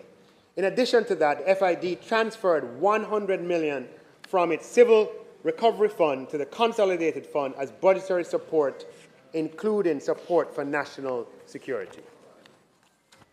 Madam Speaker, during the past year, we have made significant progress with the International Finance Corporation in the development of a public-private partnership for the expansion of the North Coast Road that we had spoken about in previous years. In 22-23 fiscal year, we signed a financial advisory services agreement with IFC, and the required due diligence studies have been carried out. And the project has been advanced to the stage that we expect to issue a request for qualification and information this year, with the selection and announcement of pre-qualified bidders next year. If all goes well, Madam Speaker, we could have final bidder selection by the end of 2025. Madam Speaker, this is a property that will involve an investment of approximately $650 million US or $100 billion at the current exchange rate. It is likely to be the largest single government capex in Jamaica, but it will soon be surpassed by others. Madam Speaker, the macro stability that Jamaica enjoys makes it feasible to place a project of this scale in the marketplace with the confidence that we'll attract multiple credible investors with a track record and capacity to execute. Madam Speaker, a visible way of using Jamaica's hard-earned economic stability in the people's interest is by improving public services that all citizens have to use, such as tax offices. I spoke about this last year, and I just plan to give an update this year, Madam Speaker.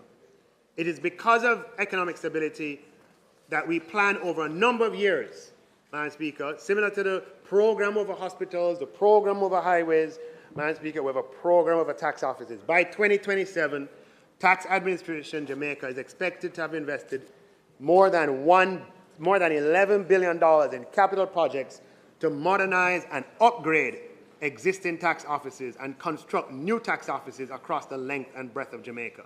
I'll just go quickly through them. Christiana Tax Office, Madam Speaker, 52% completed.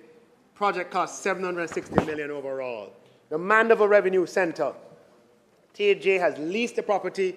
The initial procurement failed. We're going back again and hoping construction will start in the upcoming fiscal year. Total project cost of $953 million. The Montego Bay Revenue Center, extensive modernization upgrade, $2.4 billion to upgrade the Montego Bay Revenue Center. Brownstown Tax Office, Madam Speaker, there will be a brand new tax office for the people of Brownstown. The property has been purchased. NWA and other professionals have been engaged, and it's moving to the next stage of design and approvals, $930 million. Santa Cruz will also have a brand new tax office, Madam Speaker. The land for the Santa Cruz tax office has been purchased. Initial estimates is that this project will take $920 million. This is a multi-year project, Madam Speaker. By 2027, could be 2028, we expect all of this to be done. The Anata Bay tax office is undergoing a renovation, Madam Speaker, and refurbishing. In Portmore, Madam Speaker, in Portmore, the Tax Administration Jamaica is building a brand new tax office for the people of Portmore. The land was acquired long ago. But my understanding is, Madam Speaker, for several years, TAJ has entertained discussions with the Portmore municipality about a land swap. It fell through in 2023. The TAJ will go ahead with the land that is acquired, and the Portmore tax office will be built at a cost of $1.9 billion, Madam Speaker. A network of new tax offices across this country built at $11 billion will signal, Madam Speaker, that we are leveraging stability to the people's interests. Madam Speaker, last year I showed you a picture, and this year I want to show you the Crossroads Tax Office and Business Center. The Crossroads Tax Office is outer space. The lines extend outside the building, onto the sidewalk, and bend around the building. This is not acceptable, Madam Speaker. The tax office is one of the busiest. Madam Speaker, TAJ has acquired property in Crossroads, part of the Natal lands. Natal. where TAJ will construct, and that's where I was born, an 8-story full-service tax office and business center with underground and surface parking large enough, spacious enough to accommodate the tax-paying public who use Crossroads. Madam Speaker, this will be done at a cost of $2.3 billion. This is a government, Madam Speaker, that's building out the public investment infrastructure of the country. I just want to pass this around for you to see it. 8-story, Madam Speaker, tax office in Crossroads. Madam Speaker, right? That we're going to do. Now, even as we're doing this, Madam Speaker,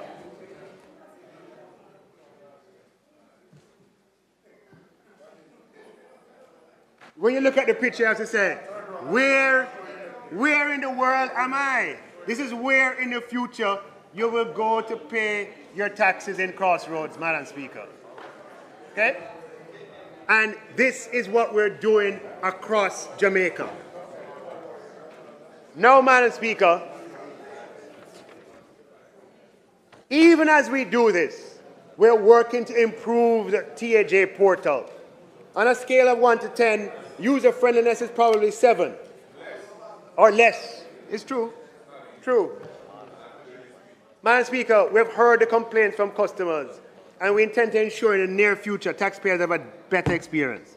With the support of Minister Dana Dixon-Morris, under whose guidance eGov Jamaica falls, ultimately under the Prime Minister, we'll continue to engage with eGov Jamaica, Madam Speaker, to redesign TAJ's portal to facilitate ease of access to different tax types, Madam Speaker.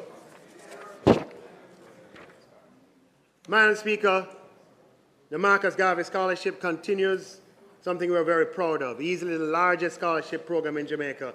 Public sector workers are going to study at University of the West Indies, University of Technology, Oxford University, Harvard University, Johns Hopkins University, paid by the public purse to come back and work and serve their country. Madam Speaker, the FinSAC Commission was established on the 12th of January 2009 by proclamation from the Governor General. It had 3 commissioners. Yes. And the commission was tasked to, and I don't have to repeat all the terms of reference, I've written it into the speech so you can consult it as needed. But they're to examine the circumstances that led to the collapse of several financial institutions, to consider what actions could have been taken, to review the probity and propriety of FinSAC's management, to review the practices of Jamaica redevelopment, and so on. Between 2009 and 2012, the expenditure on the commission was approximately $107 million. Things got going in 2009, there were starts and stops, but hearings were held, data was collected, and evidence was gathered. In 2012, the then Minister of Finance, Honorable Peter Phillips, stated that no further funds would be allocated to the Commission as the hearings had ended and the Commission had not furnished its report.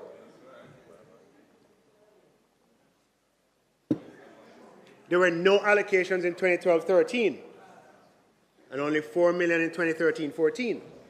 So between 2012-13 and 2015-16, only $7 million was allocated and $3 million went for rent to the PIOJ. The FinSAC Commission therefore grew to a halt, even though all the data and evidence and submissions had already been collected. In June 2016, Cabinet approved the re-establishment of the FinSAC Commission. The approved budget at that time was $35.7 million. And the expectation, I remember Minister Shaw went to the public, and the expectation he was led to believe from the commissioners that the report would be available in 6 months. However, by December 2016, the Commission had submitted a revised budget and no report, a revised budget of $57 million. Cabinet approved a revised budget of $46 million and further upward revised it to $58 million. By the time I became Minister of Finance in 2018, there's still no FinSAC Commission report, and given the multiple upward revisions, Cabinet had lost confidence in the ability of the Commission to actually produce a report from the data. Between 2009 and 2017, approximately 150 million was allocated to the Commission. But since 2018, there's been no further allocation of resources to the FinSAC Commission. In 2019, given the absence of further funding, the remaining commissioners resigned and turned over the drafts of chapters of a report in electronic form, along with thousands of pages of transcripts of evidence and submissions placed before the Commission, also in electronic form. And in 2020, our focus shifted to COVID. Madam Speaker, the FinSAC period was a defining period of Jamaica's economic life. It was a financial sector crisis, the scale of which the world has rarely seen. It cost 40% of GDP. By comparison, the global financial crisis of 2009, in which global banks cost 9% of GDP in the US. Our financial sector crisis was 5 times worse in terms of impact than the worst global crisis in 100 years. Tens of thousands of businesses failed, hundreds of thousands of individual lives were affected. Thousands lost their homes, their livelihood, and some even lost their lives. The FinSAC crisis plunged Jamaica into deeper macro instability and resulted in a rapid buildup of the debt ratio that has taken us 30 years to resolve and reduce. It had an effect of obliterating opportunity for decades as interest costs consume national resources. Madam Speaker, the material gathered by the Commission consists of contributions from then government officials, economists, academics, former leaders of failed financial institutions, customers of those institutions, people FinSAC'd, people running FinSAC, including those who found themselves, as I said, with ballooning debts, among other stakeholders. Their perspectives on a defining period of the Jamaican story need to be made available to the public. We owe it to the victims of that era, to ourselves, and to future generations to do our best to record for posterity the evidence gathered from the Commission, to make it publicly available, and to have it inspire the production of research reports and cultural creative output. The cost can't be a constantly escalating one. Madam Speaker, next year, 2025, it will be 30 years since the establishment of Fiscal Institution Services, the precursor to FinSAC, which is set up to implement the scheme of arrangement pursuant to the temporary management of the failed Blaze and Century entities. The data and evidence submitted by the Commission to the Commission is public information and ought to be available to the public. It is a treasure trove of information from various perspectives that will add to public understanding of that period of Jamaican life. Madam Speaker, considering all of the above, the government will take the necessary procedural steps, which there will be some procedural steps, to achieve the following. 1, we will publish, Madam Speaker, as soon as practically possible, on a specially curated website, the FinSAC Commission archives, consisting of all of the evidence provided and the submissions made to the Commission. It was a public commission. The submissions were made in public. Yeah?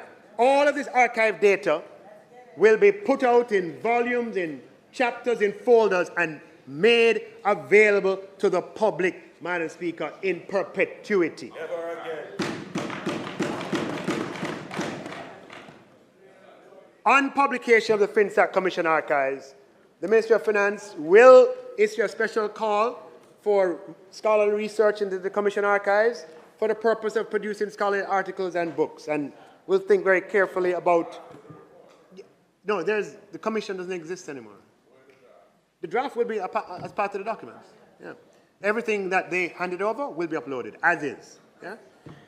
But what we want to make sure the lessons, whatever they are learned. So we want to say, look, open to researchers here and abroad. Here's a grant for $1 million, for $500,000, etc., to produce a report. Madam Speaker, in collaboration with the Ministry of Culture, Gender, Entertainment and Sport and the Screen Development Initiative, we'll also issue a special call to the creative community for proposals for documentaries on the financial sector collapse. Madam Speaker, some people be able to sift through the reams of data on the website. Some people be able to read the scholarly material that's put out. But for some people, you have to put it in an audio-visual format for them to get it. Madam Speaker, societies that achieve, they document their history. The good book tells us about the society 5,000 years ago who saw themselves as a chosen people, and they wrote down every aspect of their history. Madam Speaker, societies who thrive document their history. We, Madam Speaker, are going to document through documentaries what happened using the archive, Madam Speaker, and working with the ministry as well, issue a call for a theatrical production, Madam Speaker, in whatever format, on the FinSAC Commission archive. Madam Speaker, we're going to turn that lemon of FinSAC, Madam Speaker, into lemonade of lessons that can serve the people of Jamaica going forward. We'll provide more details once we accomplish the first task, which is the publication of the FinSAC Commission archives on a curated public website, Madam Speaker. Now, Madam Speaker, under this government, from 2018, there's been no funds spent on that report. Madam Speaker, I now turn my attention to the revenue measures. Madam Speaker, the armored cash courier industry plays an integral role in the financial services industry in Jamaica. Business owners and operators, financial institutions, and multi-branch banks rely heavily on the armored car companies which oversee cash logistics, cash movement. The well-publicized gun attacks and ambush and robbery attempts directed at ABMs, Madam Speaker, have negatively affected the industry and exposed weaknesses. In addition, these attacks have significantly impacted the mental health of the security officers, employees in the industry, and citizens at large. Given the gravity of the situation, increased fear, and the negative spillover effects to the society, the government is proposing to increase support for the armored cash courier industry, not any one company, and to enhance the security of courier operations. Madam Speaker, effective the first quarter of the upcoming fiscal year, and for 24 months thereafter, any company that operates an approved cash courier business will be able to import free of general consumption tax on the added cost of armoring the vehicle. So you buy the car for $100, you have to pay full duty and GCT on the car. But sometimes to armor that car takes another $100 or $80 as the case may be. And then to say you have to pay all of those on the armor as well acts as a disincentive for the retooling that is necessary to provide the security that we need for the logistics of cash movements. So, Madam Speaker, what we plan to do is on the cost of the armor, we will provide that relief. And the estimated revenue losses associated with that, Madam Speaker, is in the region of $50 million. This government is committed to ensuring that we're providing greater safety and security for our citizens who play a key role in the movement of cash. Madam Speaker, we have some tidying up to do with the International Corporate and Trust Providers Act of 2017, which was amended in 2021, as we pursue Jamaica's AML obligations. And that amendment was in keeping with our international obligations so that Jamaica would be compliant. Madam Speaker, one of the amendments had that the trust and corporate service providers are now ought to be regulated by the Financial Services Commission. And an unintended consequence of that was that their corporate income tax rate went up from 25% to 33.33%, Because under the Income Tax Act, when we went to having banks and insurance companies and financial services entities pay more, not instituted by this government, but by a previous government, the mechanism by which we captured those was to say that any entity regulated by the FSC is taxed at 33 1/3%. This was not the policy intent, Madam Speaker. So we intend to amend the Income Tax Act to clarify that trust and corporate services providers continue to be assessed corporate income tax at the rate of 25%. And, Madam Speaker, this measure is to take effect in the year of assessment 2023 and is expected to be revenue neutral as we collected no tax in the first place. Madam Speaker, this Honourable House is asked to note that the maximum participating voting share equity for companies listed on the Junior Stock Exchange is currently capped at $500 million. And that cap has been in place since 2016 when it was reinstituted by this government. The imposition of this limit was consistent with the sizes of medium-sized enterprises at the time. Madam Speaker, in an effort to facilitate growth of the MSME sector, and just in keeping with the cumulative movement in the consumer price index over the 8 years between 2016 and today, we will be amending the Income Tax Act to increase the maximum participating voting share capital of companies listed on the Junior Stock Exchange from $500 million to $750 million.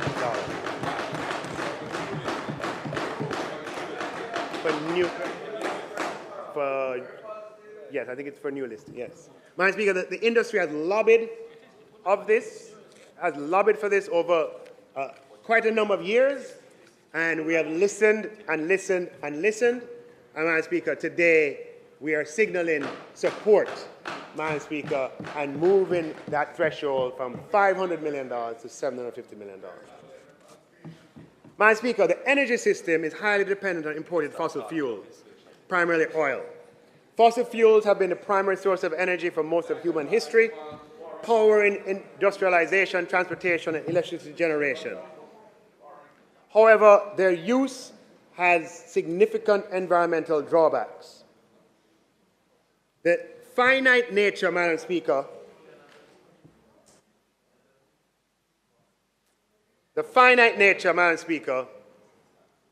of fossil fuel reserves and the environmental concerns associated with their use have led to a growing emphasis on cleaner and more sustainable sources, Madam Speaker.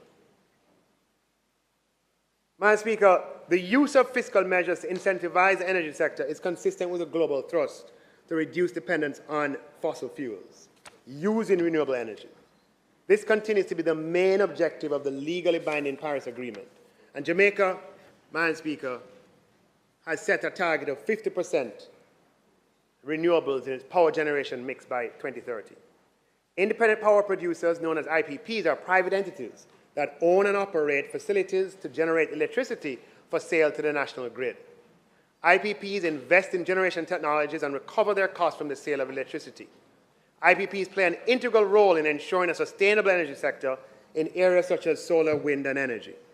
Madam Speaker, to facilitate further investments in renewable energy, the Income Tax Act will be amended to exclude IPPs producing energy from renewable sources from the definition of regulated company for the purpose of Section 30 of the Income Tax Act.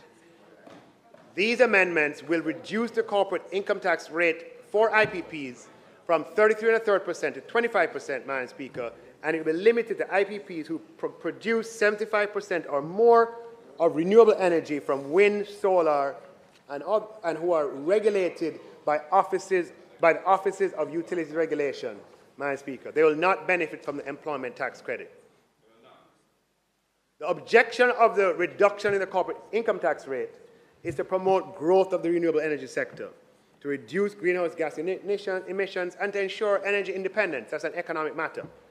It's intended to give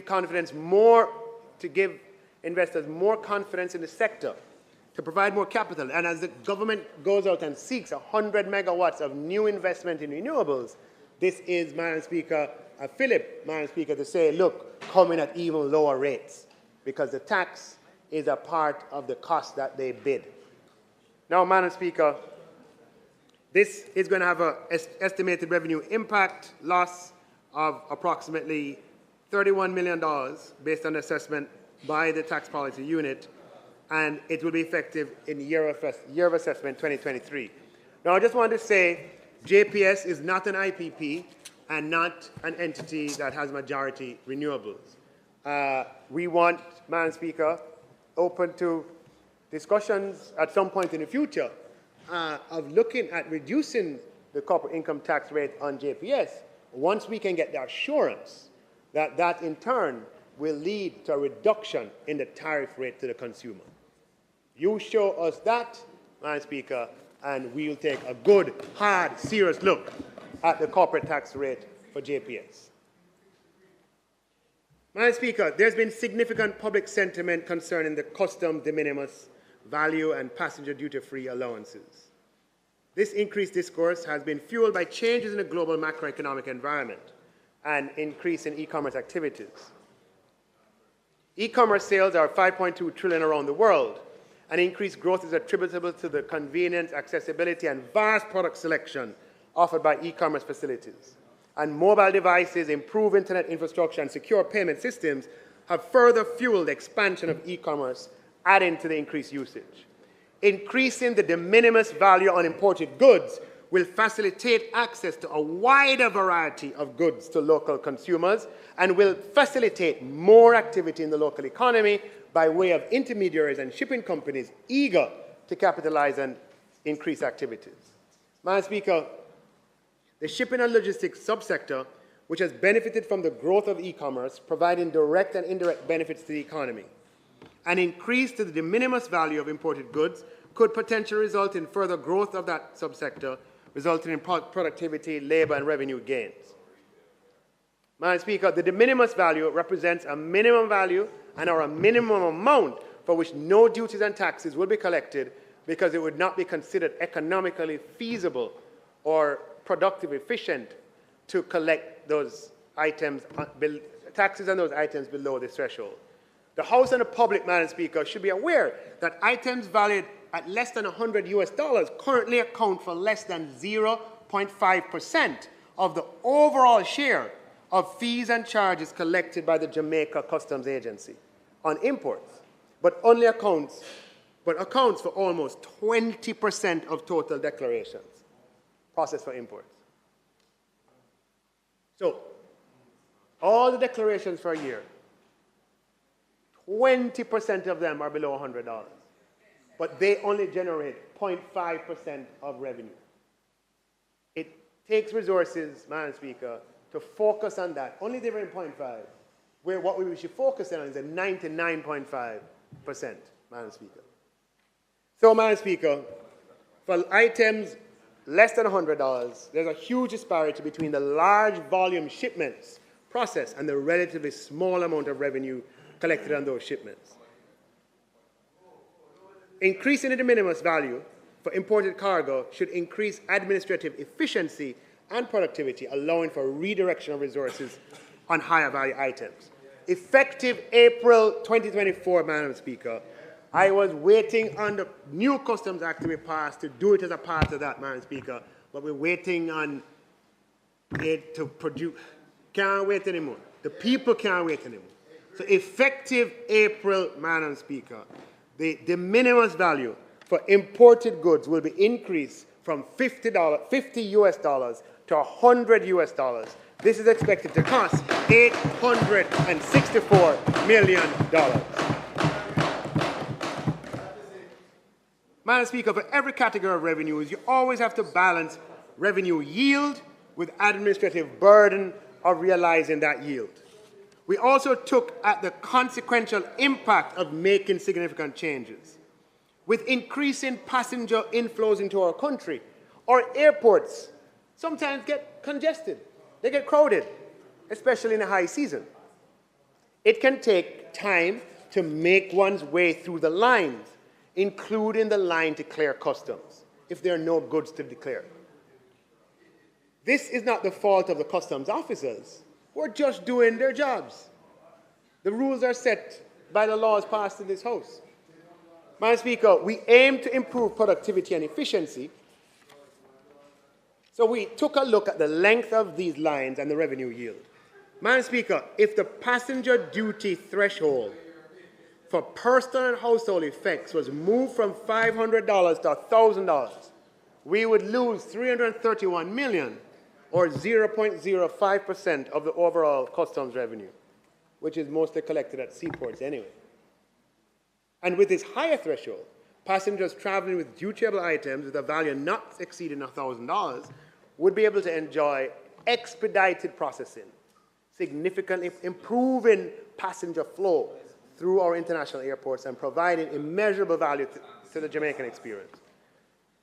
So, Madam Speaker, effective April 2024, the duty-free threshold for personal and household effects will be increased from $500 US to $1,000 US.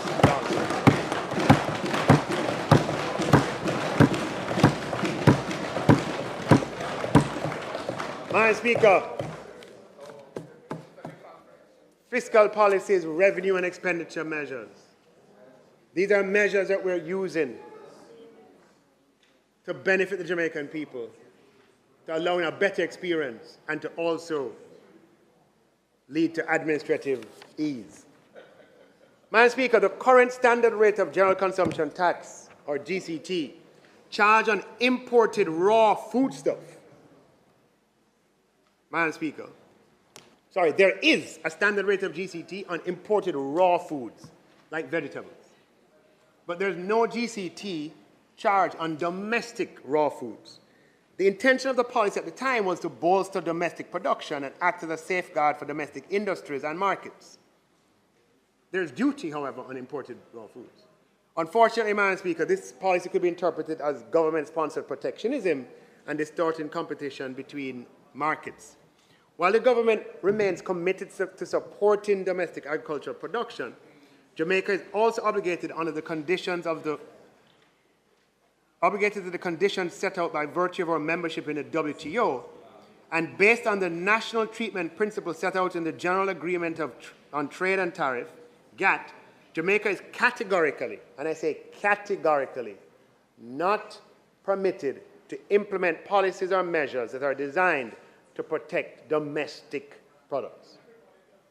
We have ASD, we can use those mechanisms, but using domestic taxation like GCT is not allowed. And Jamaica, Madam Speaker, will be blacklisted if that duality remains. And so we have a choice.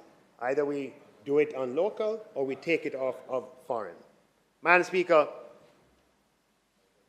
in keeping with Jamaica's trade obligations, the GCT on all raw foodstuff, Madam Speaker,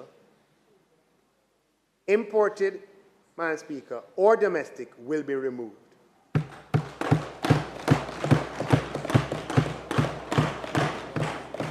This is a measure, Madam Speaker, that will be revenue negative and will result in foregoing $2.4 billion of revenue. And the measure will take place in the first quarter of 2024-25. Although, Madam Speaker, this is a measure that emerges from trade-related matters, it will mean the opportunity to provide more affordable imported raw foodstuff to Jamaican consumers, to increase the chance of these, Madam Speaker. So it's opportune that at this time, what this allows is for cheaper vegetables, Madam Speaker, to be available, Madam Speaker, to the Jamaican customers. Right? Now, Madam Speaker, we still have duties on imported foodstuff, on raw foodstuff. Yeah, duties still exist. Okay? But we don't have a choice. We're not going to wait until the blacklisting from the WTO is final to do something about it. And we can provide you with the evidence to support what we're saying. So, Madam Speaker, to make sure that the benefit of these vegetables reduction coming in go to the customer, Madam Speaker, I've had opportunity to have a conversation with the Minister of Agriculture, where I've suggested to him that in light of this change, it would be good, Madam Speaker, and I'm just throwing it out there, that the number, if you used to have, pick a number, 10 import license for this kind of product, that you move to have 12 or 15, just to make sure that competition keeps the market honest so that the gain passes through to consumers. Madam Speaker, there have been calls for an increase in the threshold for personal income tax. These calls have been made on the basis that the threshold was last adjusted in the 2017-18 year, 7 fiscal years ago. It is and has always been the policy of this administration to abolish distortionary taxes, and we've done plenty of that, and to make a decided break from our past of imposing new tax increase upon new tax increase every year. Madam Speaker, it's just because it's our personal experience. I was 18 years old coming out in 1989, very aware, very, very aware that for the 26 years between 1989 and 2015, there was a new tax package every single year for all of those years except for 4. And you notice I choose a period crossing administrations. For those 26 years, every single year except for 4. Madam Speaker, we have broken that cycle.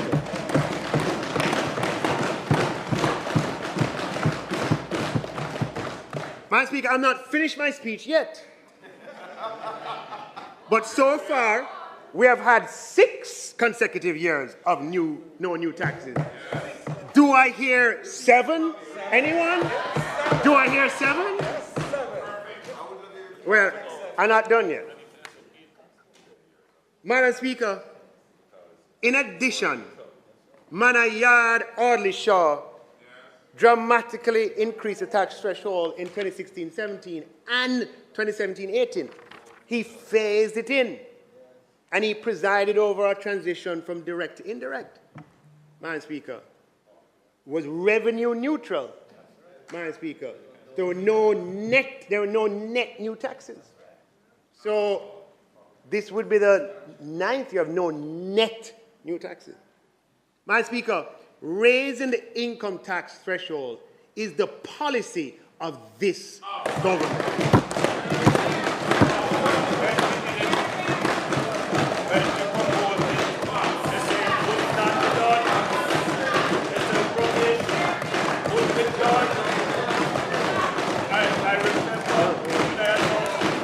Very easy. Oh, I don't want.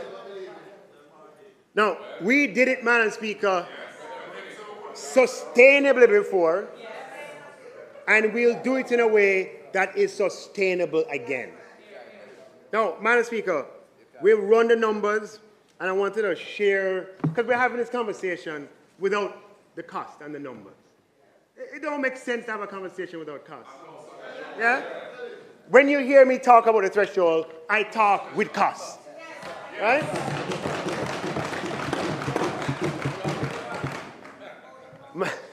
Madam Speaker, increasing the threshold, this is just a data provision section. Please, I'm just providing data. Increasing the threshold from 1.5 million to 2.1 million would cost approximately $23.6 billion. Improving the threshold, Madam Speaker, for 1.5 billion to 1.5 million to 2.5 million would cost approximately $34.6 billion. Increasing the income tax threshold from 1.5 million to 3 million, Madam Speaker, would cost over $45 billion. Now, Madam Speaker, these are huge, huge numbers. It stands to reason that, we've never had any measure,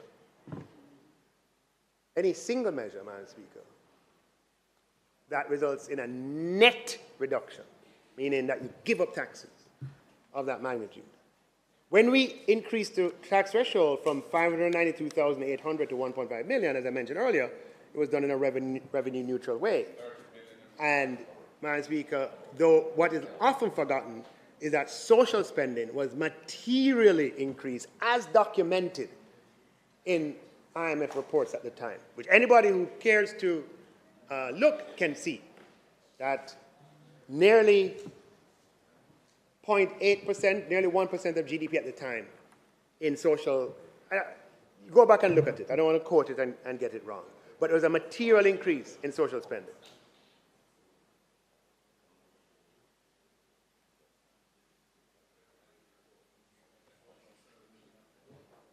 Madam Speaker, my style is total transparent and tell you the facts as they are.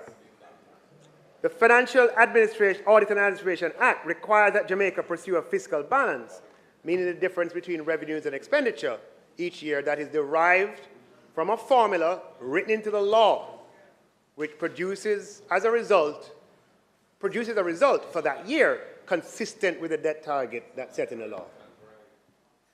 When there is a negative deviation from that fiscal balance target, that same law, the Financial Administration Audit Act, requires a correction in that subsequent year. During COVID, Madam Speaker, the deviation was so large when we escaped the rules that we had to amend the law to say, look, we can't do a correction in 1 year. We have to do it over 3 years. Yeah, have to phase it in. No, the thing about it is that when the rules are set for that, that correction is set at that time. And you have to complete those 3 fiscal years and then recalculate. Right? That is in the law of Jamaica. I happened to be in the Senate when it was first passed, and I remember our discussion at the time. Well, you said to me, good thing that you understand the formula. I don't know if you remember that. It's in Hansard. Yeah, well, you said it. You said to me, good thing that you understand it, because it's the only law in Jamaica where there's a formula in the back. And in my contribution at Senate debate in 2014, I stood up and I explained the derivation of the formula. Yes. Yeah. So, and that's also true. Madam Speaker, the amended law allowed for deviations beyond a particular threshold, as I said, to take place more gently over 3 years. That was the amendment. So we are in the 3rd year of that correction period. And the FAA Act requires, meaning this upcoming fiscal year, 24-25, is the 3rd year. And it requires that our expenditures, our revenues do not exceed our expenditures, which means that we don't borrow to pay interest. So, Madam Speaker, given the estimates of expenditure tabled in Parliament and the details announced so far today, which our projected revenues just about meet, it's not feasible to accommodate a net expenditure of these magnitudes this year and still stick within the ambit of our laws. Madam Speaker, even if we could increase income tax threshold by these amounts without any accompanying measure, with a net cost to the public purse of between 23 billion and 45 billion, we'd have to think carefully about the distribution of who benefits. Because, Madam Speaker, it's important to recall that income tax threshold of 1.5 million is equivalent to 28,800 a week. Madam Speaker, Jamaica's per capita GDP at 7,000 US is approximately 1.1 million at prevailing exchange rate. So it shouldn't be a surprise that 70% of persons who are contributing to the system, either through statutories or otherwise, or approximately 450,000 Jamaicans on the tax database, have incomes below the income tax threshold, and as a result do not pay any personal income tax. So spending $20 billion to $45 billion on a net basis to raise the threshold as per above would not benefit a single one of these Jamaicans on the lower end of the spectrum. 70% of persons, it would not benefit. Now, Madam Speaker, before we increase income tax threshold in a manner that affects those who relative to the people who earn less than 1.5 million, they're slightly with me, please. Madam Speaker, we're living at a time where Jamaica's macro fundamentals are the best they've been in 50 years. And we want to improve these even more over time.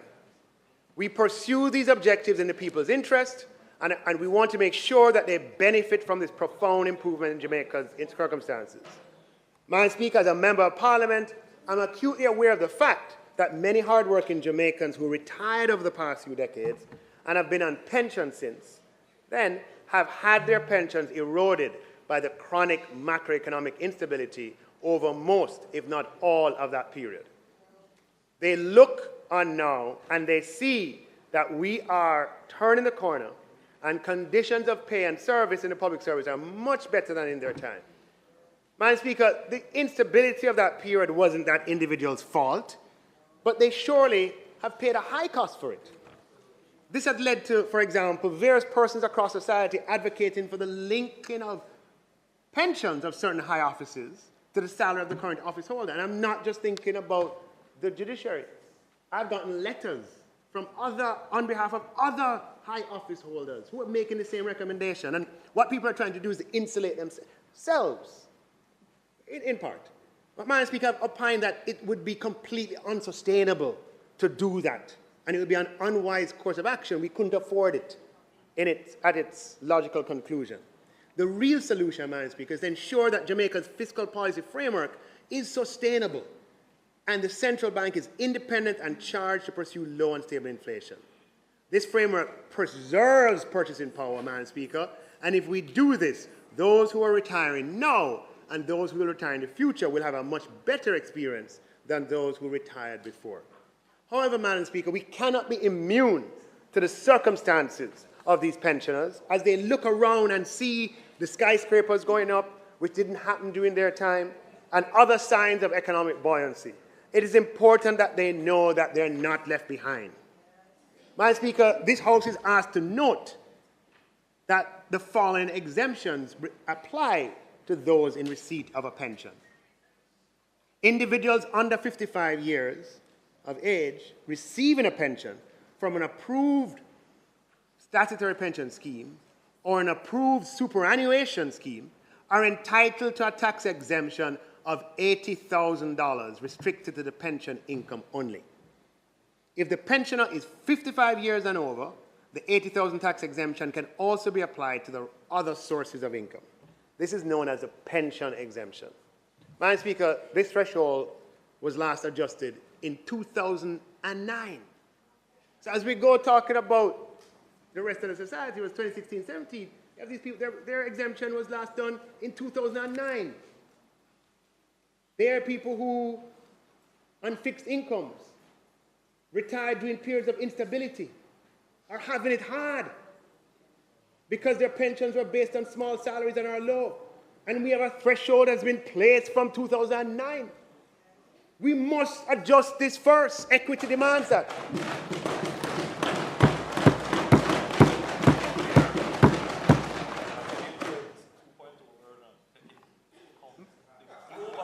Madam Speaker, individuals 65 years and older who are in receipt of a pension are entitled to age relief pension exemption of $80,000, a second one. You have the 1 over 55 and you have the 1 over 65. This one was, it's a pension exemption enabling persons 65 years and over. Therefore, the total, you get 160,000 of exemption. But this over 65 was introduced in 2009. Do the math. 2024 minus 2009, 15 years ago, and it has not changed since. Equity demands that we change this first. Now, Madam Speaker, the government remains committed to ensuring the adequacy of our social protection system, and we recognize significant financial challenges faced by individuals who went before us. We honor you, we respect you, we love you, and we are here for you. As such, Madam Speaker, in an effort to provide further protection for this vulnerable group, it is proposed that the annual pension exemption and the age relief exemption be both increased from $80,000 to $250,000.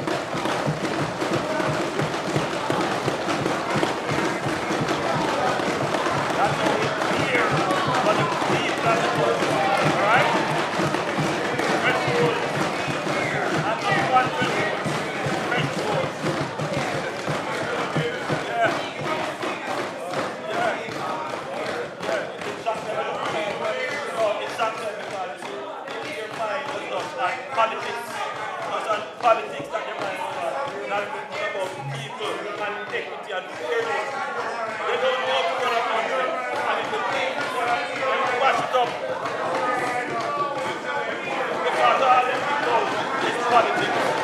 All them think about is politics. They don't remember. You want them over there. Not a clue. Not a clue. Not a clue. First, they would have never get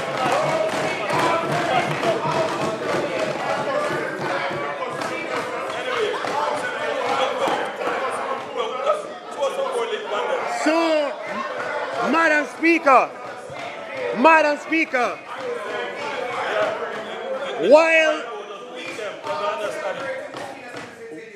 while some people talk about it, we are thinking about it, we are working on it, Madam Speaker, and now we are implementing it. Madam Speaker, this is a topic that the Prime Minister and I discuss all the time, Madam Speaker. And when we talk about it with numbers and facts and figures. We're not in the surface conversation. We're not in the surface talk, Madam Speaker. We talk about it in detail, Madam Speaker. So, Madam Speaker,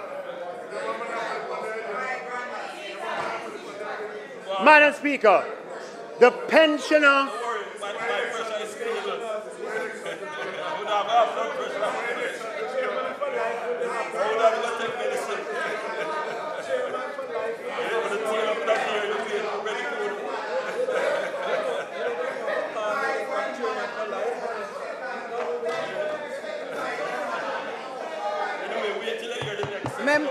Madam Speaker. Madam Speaker. Madam Speaker.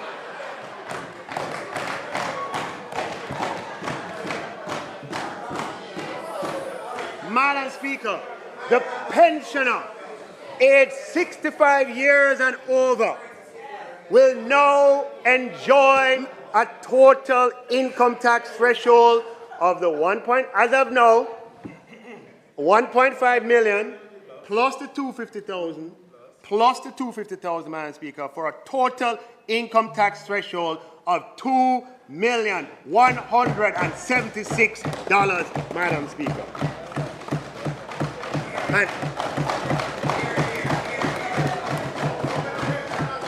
And age 55 and over will be 1,750,000. The estimated revenue loss associated with this increase in the pension exemption is $1 billion, Madam Speaker, and the measures to take effect in the first quarter of fiscal year 24-25. Madam Speaker, we are leveraging macro stability to the people's benefit, Madam Speaker. Now, hear me carefully, because we think this stuff's true. We have $1 billion built into the budget to increase public sector pensions. All right? What we're going to do this year is, because the people above the threshold are getting the exemption increase, let's just say that, right? What we're going to do is direct the $1 billion that we have in the increase to pensioners, to the pensioners who are earning less than $1.5 million. Obviously, with the approval and consent of the Association of Government Pensioners with whom we work. All right, so the ones above will get the threshold expansion. Minister, speaking to the mic. The ones above will get the threshold expansion. The ones below, Madam Speaker, the increase that's built in the year will be directed totally to them. Madam Speaker, this government understands that the Jamaican people have experienced and continue to experience significant difficulties over recent years. The COVID pandemic, the increase in the cost of living and inflation. We understand. We know we cannot leave anyone behind. We understand that many of you are suffering and feel pain. We see and recognize, Madam Speaker, that Jamaica has inequality. We realize that sending your children to school has become more expensive. We know that paying for meals and other basic expenses has become harder. This government has managed these crises carefully and responsibly without sacrificing stability. Very few nations in this world can make that claim. We did so, Madam Speaker, before the pandemic, we did so during the pandemic, and we're doing so after the pandemic. And we'll do it again. Madam Speaker, we have thought long and hard about finding ways, Madam Speaker, to help the large swaths of Jamaicans, and to do so in a careful, sustainable, and responsible manner, not just running with it, but doing so in a manner that's prudent and sustainable. So, Madam Speaker, there are approximately 450,000 Jamaicans who fall below the $1.5 million threshold, and even some at higher thresholds, for example, $3 million, who have been adversely affected by this unusual period. So, Madam Speaker, I'm pleased to announce the implementation of a reverse tax credit for all Jamaicans, Madam Speaker, who contribute to the system, contribute statutories and otherwise, Madam Speaker, and earn under $3 million and under. The reverse tax credit, Madam Speaker, means that every registered taxpayer, Madam Speaker, who in the completed fiscal year did their part of contributing to society, whether through PAYE or being self-employed, Madam Speaker, and who earn under that threshold, Madam Speaker, this government, Madam Speaker, will provide for them a reverse tax credit, Madam Speaker, a tax credit, cash credit of $20,000.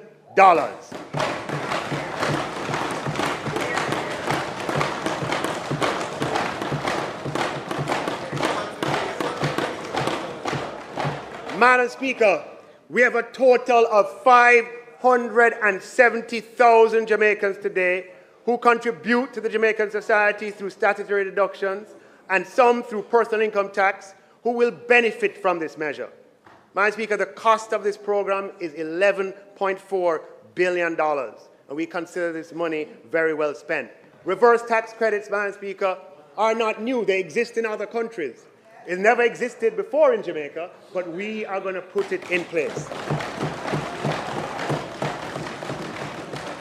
Now, Madam Speaker, there's going to be an established system for the processing and payment of the reverse tax credit to be managed by the Tax Administration Jamaica. This will take some time to set up before it's ready, because we want to set it up in a way that is durable so that the mechanism can be potentially available again in the future. Madam Speaker, make no mistake about it. We are leveraging our macroeconomic stability to the people's benefit. So, if you are working in the restaurant, serving customers morning, noon, and night, you're working on the floor of the ice cream shop, you're a janitor in the office building, you are a worker in the hotel, in the bartending, or you're taking out, you're tending to the lawns, or you're in the entertainment section.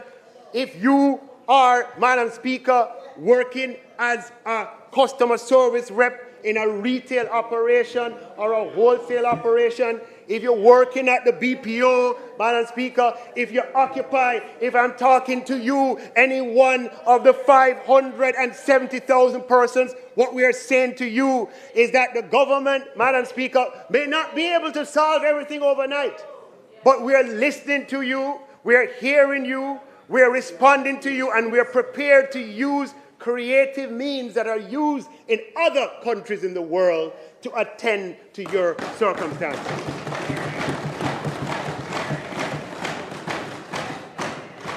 Madam Speaker, now that we have addressed more relatively vulnerable groups on the tax database, as is our godly duty, it is our godly duty to be our brother's keepers. before we say first, Madam Speaker, let's look for the less vulnerable first, let's treat with them first, and then we can move. So, Madam Speaker, we have done that over 65s. We have done that with the over 55s. We have done that with the people below 1.5, Madam Speaker. Now let's talk for a little thing. A little thing. I shared some of the facts and figures, Madam Speaker, related to the cost of increasing the general income tax threshold. We're not able to deliver the large increase in the threshold in one go for the reasons mentioned earlier. But, Madam Speaker, that doesn't mean that we can't do it little by little. Little by little. Like little by little. Because it's an expensive thing. Right? And it's not little either. So, what do you say about that? Huh? Step by step. What do you say about that? Huh? Step by step.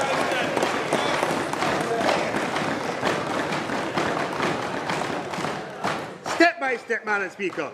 So, Madam Speaker, in the context of everything else that we have announced, Madam Speaker, I'm announcing that effective April 2024, the income tax threshold on personal income tax will move from $1.5 million to $1.7 million, Madam Speaker.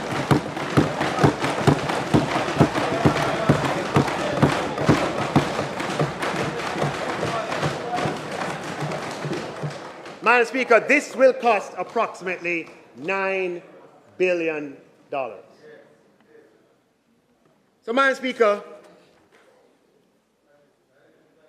when I started this presentation, this was we had 6 consecutive years of no new taxes. I'm now reaching the end.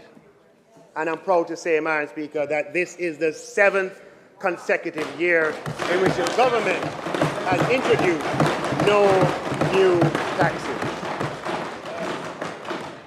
Madam Speaker, this has not been easy, but it's been the right thing to do. The Prime Minister, I was 18 in 1989, he was 17. And it's imprinted, Madam Speaker, in our experience.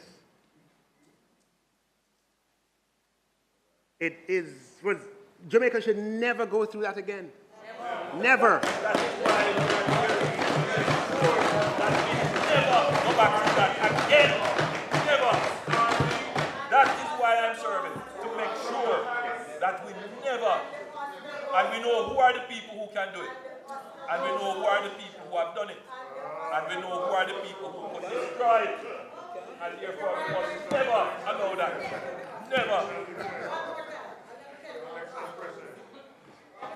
So, Madam Speaker, this is the 7th consecutive year of no new taxes.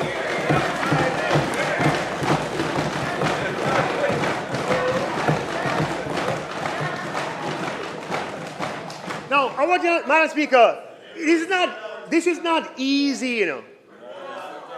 Nor is it automatic. I don't want to give anybody the impression that this is easy. This takes a deliberate commitment to a principle from the top of government throughout the cabinet. It's a principle that we're committed to because we are cognizant of Jamaica's economic history and the burden that Jamaicans have borne. And so we have articulated policy with the objective of achieving that end. Now, the revenue measures I announced here today is not easy either. Those revenue measures don't just come like that. Those revenue measures come from innovation. Madam Speaker, we are ahead on our debt trajectory. And as a result, Madam Speaker, we are executing a securitization this year of receivables. If we were behind in our debt trajectory, then I would have used those to pay down our debt. But we are comfortably ahead on our debt trajectory. And that is why that is a good thing. Because it allows you now to turn around and do things like this. So anybody who have any doubt, pursuing stability, pursuing responsible, sustainable fiscal policy, delivers the possibility to do more on behalf of the people. So because we are ahead on our debt trajectory, Madam Speaker, we are executing a securitization of receivables this year, a transaction that will involve discounting receivables over future periods, and that will generate a flow of $45 billion. That's a transaction that we have originated. Jamaica has, to the best of my knowledge, never, even though securitizations are a dime a dozen in the private sector, the government of Jamaica has never done a securitization transaction. They've sold receivables, but they have not done a. I wouldn't call it secure. What we have done in the past is to sell. Let's not go into that. We, Madam Speaker, we have not done a transaction like the one that we're talking about. Okay? Yeah, that's the point I'm making. So this is not something where somebody put down and say, that is there.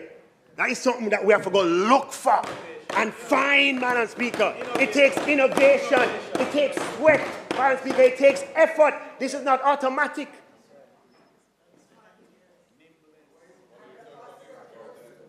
And, Madam Speaker, this flow of $45 billion, the only way we could get the capex to $80 billion this year was $20 billion of that flow is already in for the capital expenditure budget. And remember, capex is sort of one-off. And $25 billion, Madam Speaker, is indicated in the revenue measures ministry paper that's being tabled today. We don't just talk, Madam Speaker. We work and we find innovative ways, Madam Speaker, to get things done and keep Jamaica on stable financial ground. So, Madam Speaker, permit me to make a few concluding remarks. I am pleased to report that Jamaica's macroeconomic fundamentals today are stronger, better, and more favorable than at any time over the last 50 years. The government understands that while macroeconomic stability is critical to improving the quality of life and standard of living of our people, it is by no means sufficient. We hear you, we have listened, and we have done what we have always done, Madam Speaker, is to respond and to act. We're committed to ensuring that we protect and preserve our hard-fought stability in the people's interest. We want the people of Jamaica to know, to feel, and participate in the significant macroeconomic advances that we have made in a manner that betters their lives and to benefit, and in a way that they benefit from these advances in a material way. Madam Speaker, Jamaicans, Madam Speaker, we all should be proud that the economy has grown by 10 consecutive quarters, Madam Speaker. Unemployment is at the lowest rate in our history. More people than ever are employed, Madam Speaker. And our macro fundamentals, as I said, are stronger than ever before in the last 50 years. The government is committed to leveraging our macroeconomic successes to help benefit the lives of Jamaican people.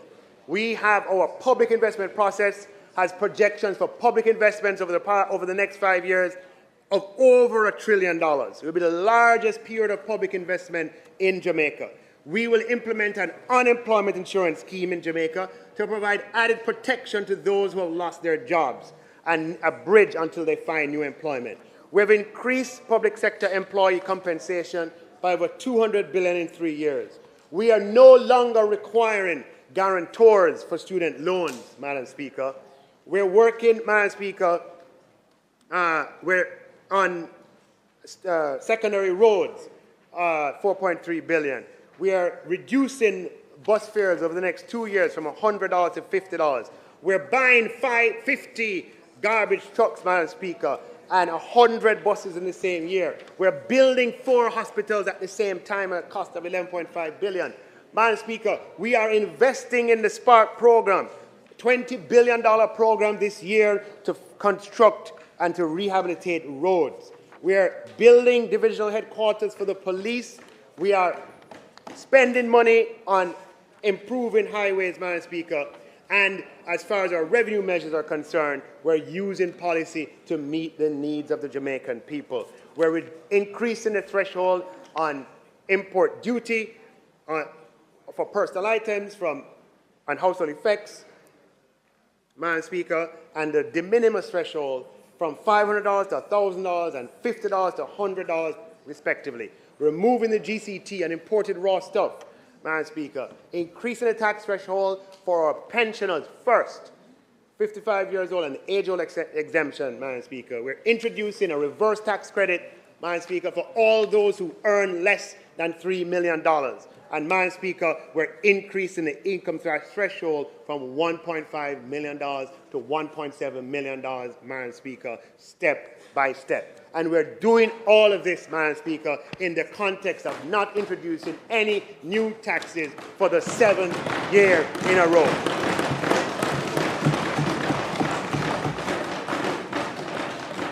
Madam Speaker, we will always and continue to listen to the Jamaican people while we protect, preserve, strengthen stability, and leverage this to the people's benefit.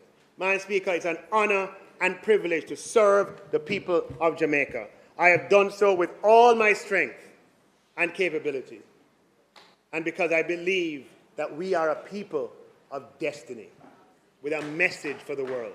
I thank all those who have supported and guided me on this journey, because without you, it would not be possible.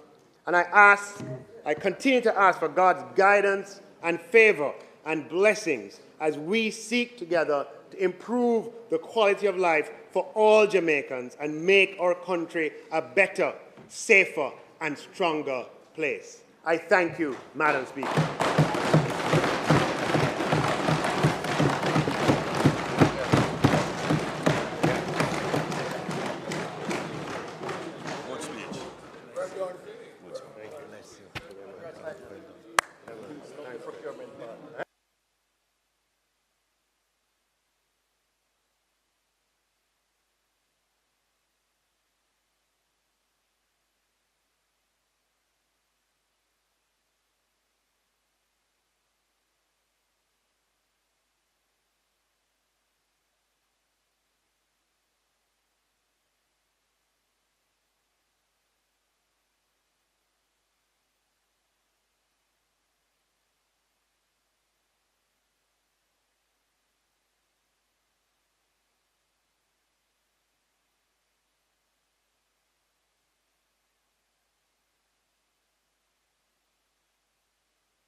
Thank you, Minister of Finance and the Public Service.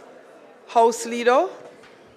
Madam Speaker, I'm sure all members of this honorable House will in fact agree that this was a truly masterful presentation by our Minister of Finance. Indeed, Madam Speaker, in my years in this honorable House, and it is perhaps only equal to that of two members who aren't here at the moment, I have never heard a more comprehensive budget presentation in this honorable House. And I must say, Madam Speaker, that this today was the greatest statement of fiscal engineering that I have ever experienced in this House. And so today we can say a fiscal engineer has been born in Nigel Clarke.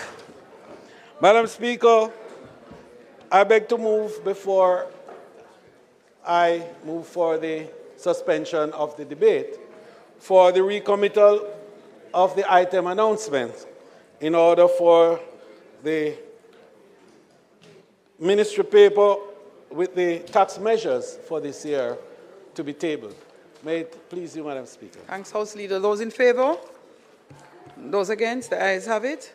Clark.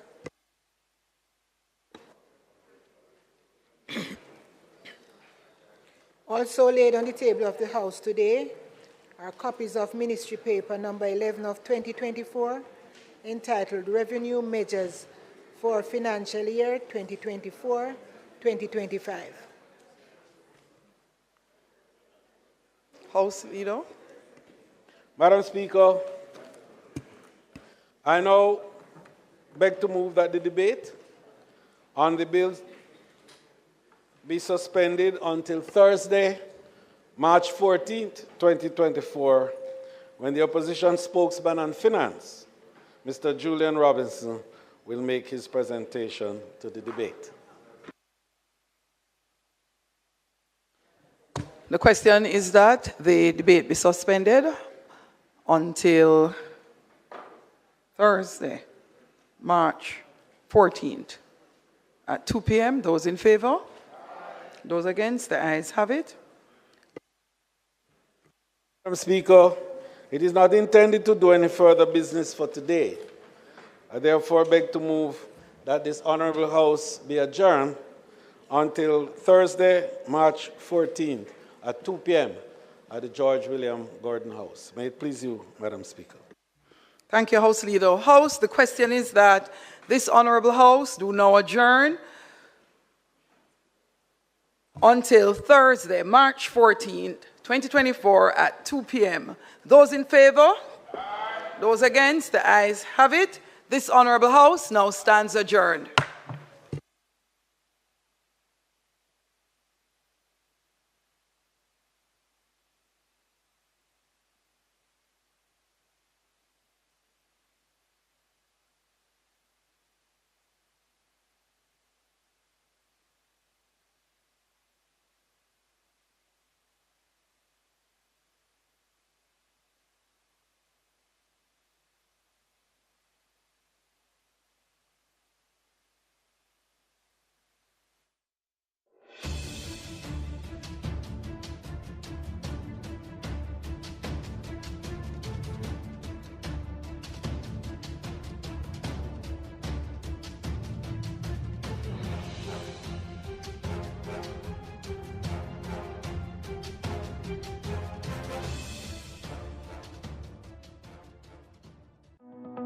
$1.3 trillion.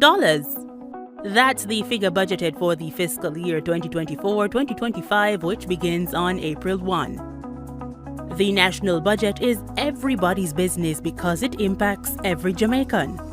Join PBCJ via live broadcast and on our online platforms to hear how the government is proposing to use these funds. Finance Minister Dr. Nigel Clarke will open the debate on Tuesday, March 12.